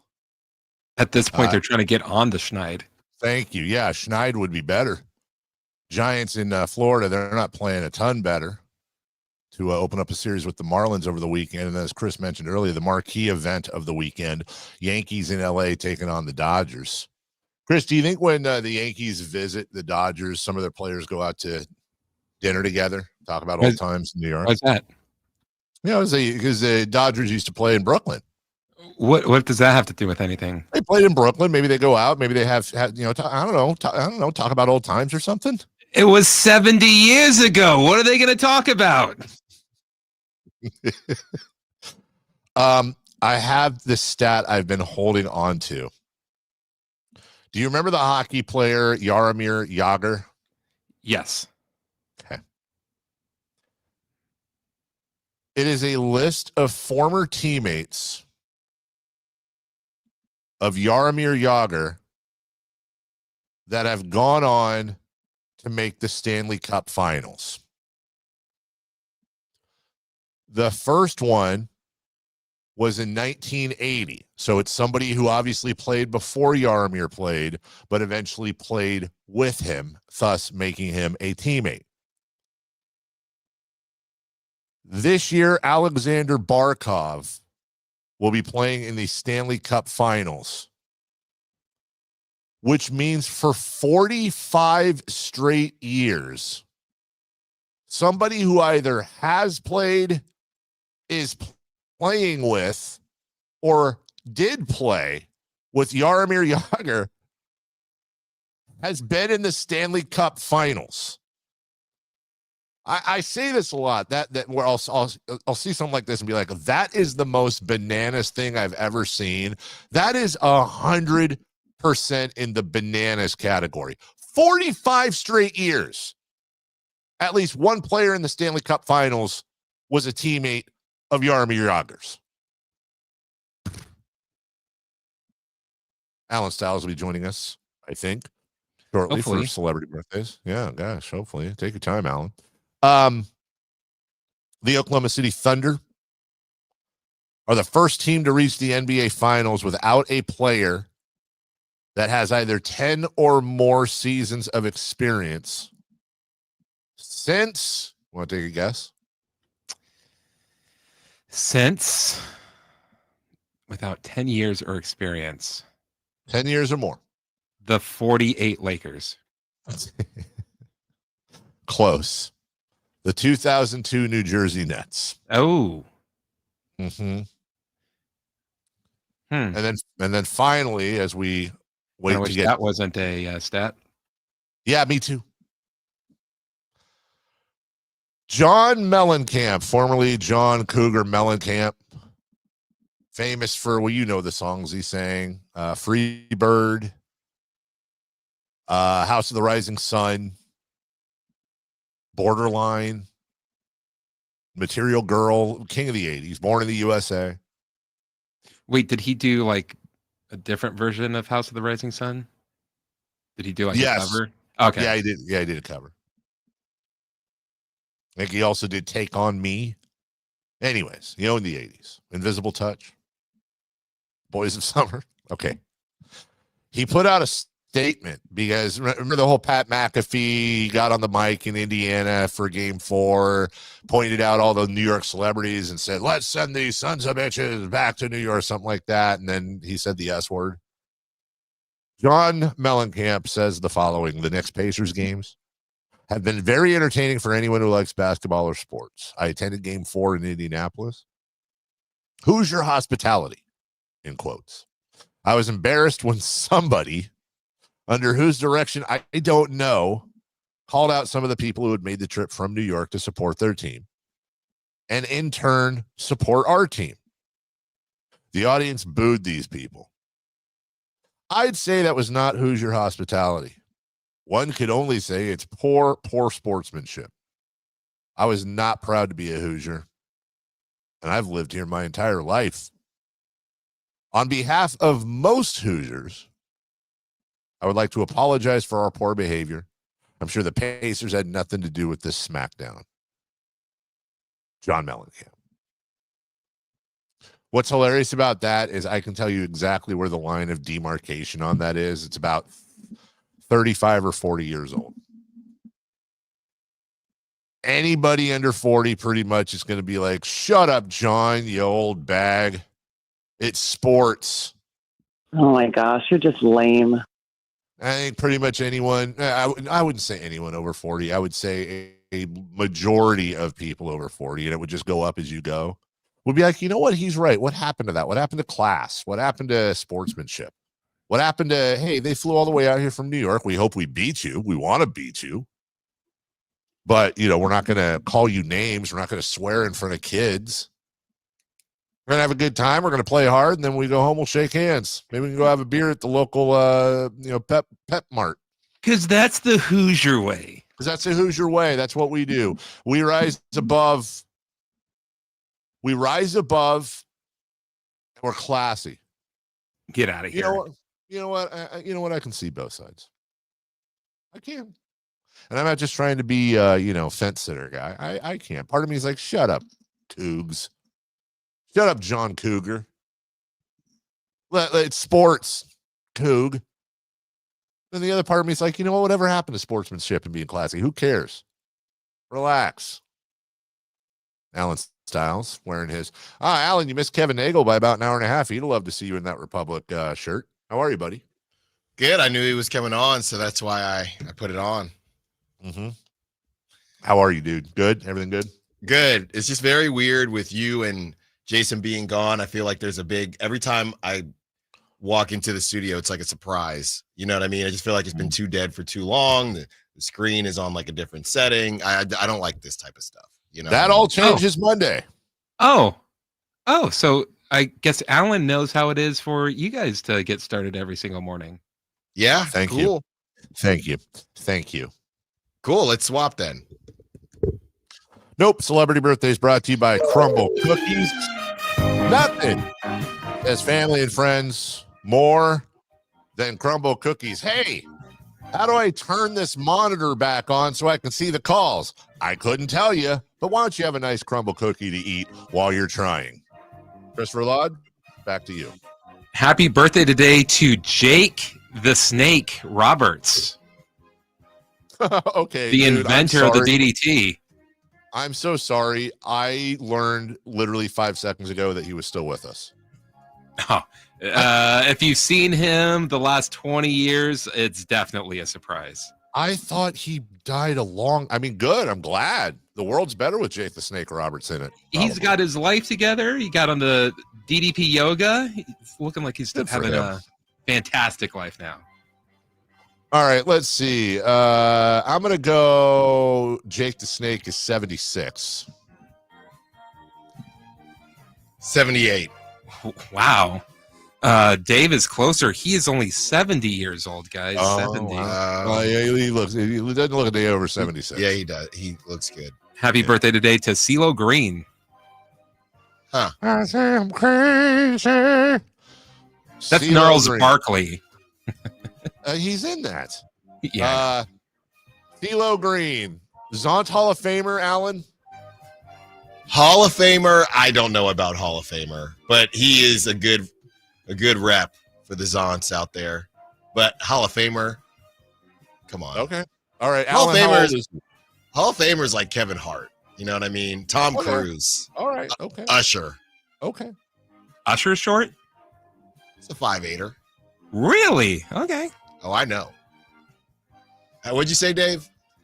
I said, how old is he? We'll rotate here. Yeah, I think that's fair. How old is CeeLo Green? Older That's than you the think. question. 57. Wow. You know what they say about CeeLo? Wouldn't want to be low. I don't know. He is cut the mic. 53. Dave is closer. Big 5-0 for CeeLo Green today. That's not right. Okay, happy that birthday does not today. seem right either. Happy birthday today to Manny Ramirez. Man Ram is 44. You know what they say about baseball players? And he played for a while, too. Yeah. 45. You guys think he's 44 and 45? I don't know. He won a World Series 20 years ago when he was in the league for like 10 years. But he's still playing, so it's very confusing. 44 and 4. Alan's closer because he's 53 today. Oh, my God. Yeah. Wow. All right. And finally, happy birthday to the one and only Harrison Barnes. Oh, my God. I should know this. Somebody got to get this. He's 32. 33. We do have a correct answer. Right here. Winner seems pretty sure of himself. Come on. Just say it, baby. Alan Styles, Come on. 33 years old. That's a lie. Uh-huh. Outrage. He was 32 Scandal. yesterday. See? Oh, I'm on a different time zone. I got you. That's why I was technically right. All right, we'll take a break. Chris, what is the subject of Friday Fun and Games today? That's an oldie but a goodie. We're gonna do that bid game, the Zachariah game, which Jason calls it. Is Kyle with us today? He is. Okay, it's going to be fun and games to close out a Friday on the mornings before we hand the baton over to Alan and Kyle. Stay tuned. We're right back after this. On the move? Got somewhere to be? Take Sacramento Kings basketball with you. The Sacktown Sports app will let you stay connected to your passion. Never miss a moment of Sacramento Kings basketball with the Sacktown Sports app.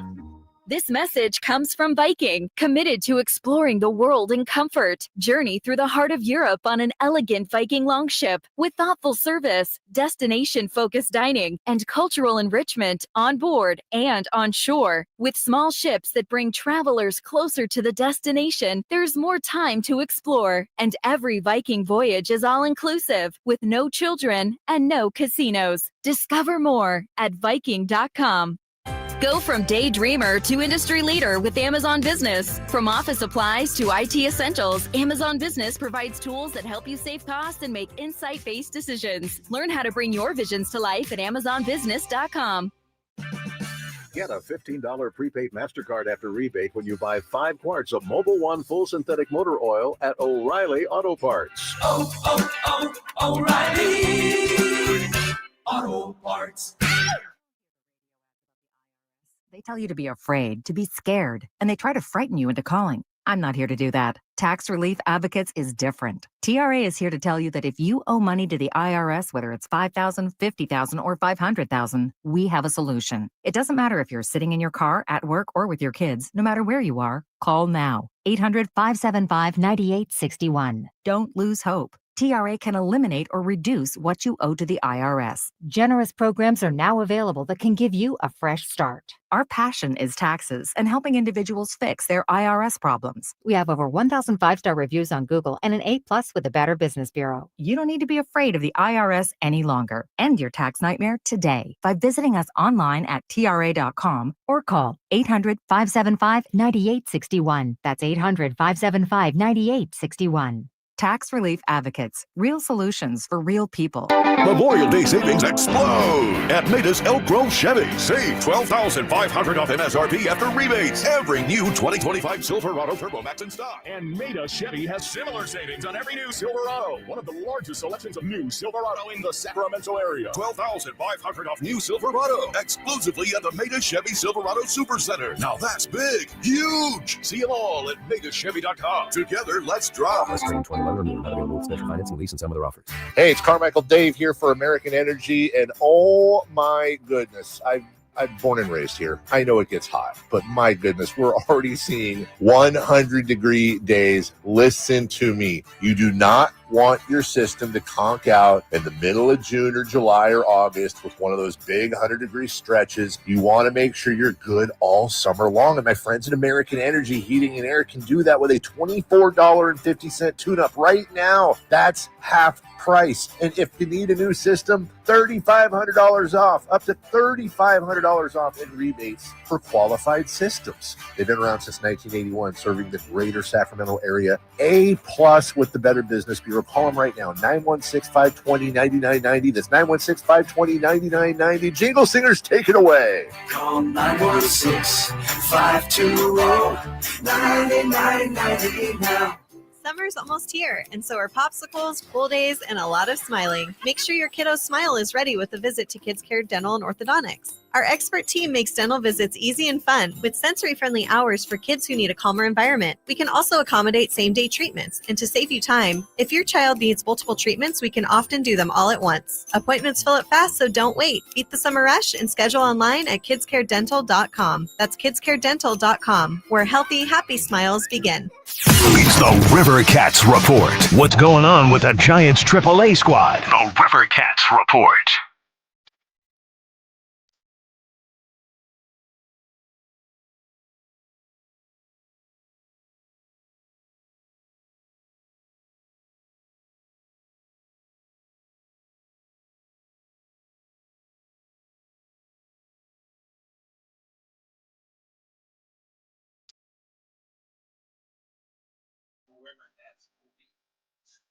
The River Cats will be in town this weekend. They will be taking on El Paso. That starts tonight. Make sure to get your tickets and head on out there. You will see your very own Alan Stiles having all your fun and games out there. Make sure to say hi to Alan Stiles. Now back to Carmichael Dave. We have finally made it to Friday Let's end your week the right way with Friday Fun and Games. on the Carmichael Dave Show with Jason Ross.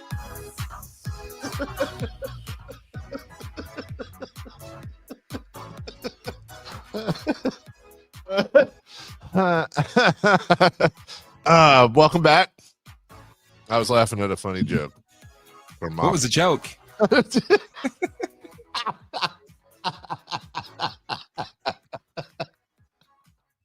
Remember Nate Goodyear when he did the Kentucky Derby? Oh. When he didn't do the Kentucky Derby? Oh, here we go. Sutter Health fireworks Saturday night. And also Dino Night this weekend. That's JJ Walker, Dino Night. Well done, Chris. Alan is here for celebrity fun and we Friday used to fun and get games. little pieces of paper that said, "Hey, we need you to talk about this, please." And it appears that ended weeks ago. I'm not even there, and I know exactly what happened. And I start laughing the whole time. The music starts. I promise you this is what happened. Chris goes, "Uh-oh." He goes right to the computer. Oh, okay, here's what's going on. About 30 seconds into the music bed, right as it's fading down, here comes Chris. Oh, and our very own Alan Stiles will be out there. Well, I needed to be prompted for that. I want to thank Chris for just throwing that in there. Just nobody told him to do that. So that's really cool. I think you needed the help at that point, Alan. Well done. Oh, good assist. All right, Chris, what do we have on tap here? Filling in for Jason Ross on Friday Fun and Games. This is the bidding game, also known as the Zachariah game. I'm going to give you a subject, and you will bid on how many of this category you can answer. So let's start out first with you, Dave. Okay. How many types of cereal can you name in 15 seconds? 6. Alan? 7. Kyle? 8. Ooh, 8. 9. That 9. Go ahead, Dave. Oh, hold on. Well, yeah, I'm passing. Go Kyle? for it, Dave. All right, 9 types of cereal starting. Sorry, quick question. Hold on.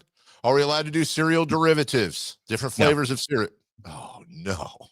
So you can't use like 7 different Honey Bunches of Oats. I can't. Okay. Yeah. All right. I'm ready. All right, starting now. Cheerios, Grape Nuts, Cracklin' Oat Bran, Kix, Corn Flakes, Frosted Flakes, Captain Crunch, Fruity Pebbles, Crave with a K, Reese's Puffs. I think that's 9. That was 10, Dave. Okay, shredded wheat. Forgot Cocoa Puffs. Oh, he forgot them. Forgot them. Sorry, Alan. I only got 10. Yeah. All right, Alan, you're up next. Now, my question is going to be, how many multiple NBA MVPs can you name? Multiple? Yes. Well, good job, Dave, by the way. I got scared off. Great job, Dave. I'm going to say 4. 4. Kyle? 5. 6. Dave? Ooh. Not me. Kyle, can you do 7? I can do 7. Okay. 8. Go for it, Dave. All right. 8 multiple NBA MVPs starting now. Shai Gilgeous-Alexander, Nikola Jokic, Giannis Antetokounmpo, Kareem Abdul-Jabbar, Michael Jordan, Derrick Rose, Karl Malone, Hakeem Olajuwon. What? Larry Bird and let me see. Okay. Well, I mean that was 9, but what? I said multiple NBA MVPs. You picked Shai Gilgeous-Alexander to begin with, who's only won Oh, one. dude, I'm sorry. I thought you meant you couldn't say. I thought you meant like different people that were MVP. I did, because some of them have won it a bunch of times. I thought you meant different people instead of like this guy won it 4 times. That counts as 4. I think that's kind of dumb. I was of me. I'll only take looking that for one. those guys. Multiple. Okay, sorry. I don't even know if there are 9 multiple MVPs. There are more than 9. I'm looking at 15 right here. All right. Well, you want to give it back to Kyle for 8? Kyle, would you like to do this? You want me to do it right? Yes. Okay. Oh, wow. Oh, wow. Okay, Kyle, starting now. Giannis Antetokounmpo, LeBron James, Michael Jordan, Larry Bird, Karl Malone, Jokic, Steve Nash, Steph Curry. Come on, there's got to be one more in there. You got 8. I did? eight. Okay, I thought I had 7. Hold on. Did Karl Malone win it more than once? Yes, he won it twice. Okay. Did he get 8? I thought he got. All right, fine. We'll give it to him. I trust awesome. Chris. Dave, yeah. Chris has this one. It's fine. It just would have been the Tyrese Haliburton choke job if they'd have lost, if Kyle hadn't gotten it. That's yeah. I was gonna say no, it's not, but then I forgot I'm gonna do it right throw in there. Yeah. Yep. Okay, exactly. Kyle, starting with you, how many sports movies can you name? Like 4. Dave? 5. And I will add this in. I'm allowing sequels. 7. Oh, in that case, then 5. I'll pass. Alan Stiles, the floor is yours, friend. All right, Alan. 7 sports movies starting now. Remember the Titans, The Blind Side, Mighty Ducks, Big Green, Mighty Ducks 2, D3, Coach Carter, Gridiron Gang. How many did you say? We stopped at 7. Yeah, you got it. We got 8, so that was good. Yeah. Why are you guys like? Oh, I don't know what's going on. I would have got no. I would. You know what I thought you were trying to do, which I would have had a lot more respect for, is I thought you were actually going to try to do it, and I think you could have without sequels, even though that was an option. If I had, the thing is, you don't have the time in front of you. If I could see the time, then you're right, Dave. But I didn't want to mess around. Can't believe you didn't do Mr. 3000. Rex Pennebaker. Real quick, Alan, are you the one that really likes Coach Carter? I do really like Coach Carter. I don't know if I'm the one. No, I was talking to Chris earlier this week. Maybe it was you. I saw that movie over the weekend. It's the weirdest shot movie I've ever seen in my life. The editing in that movie is like cut and paste. I enjoyed the movie, but I'll talk to you about it off the air. Okay. I'll give that. All right. I think we got time for one more. Let's go with.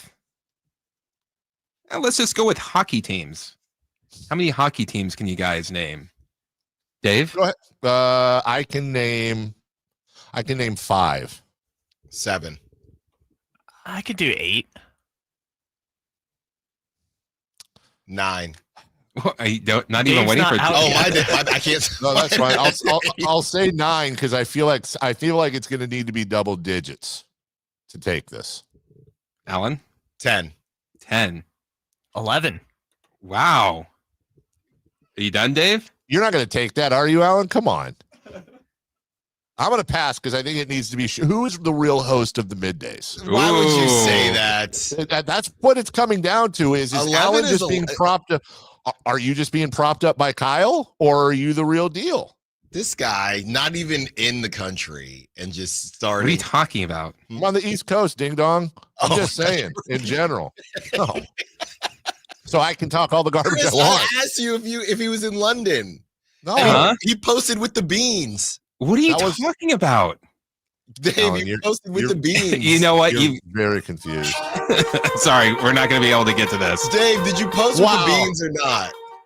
Yeah, last weekend when I was over there. I'm back.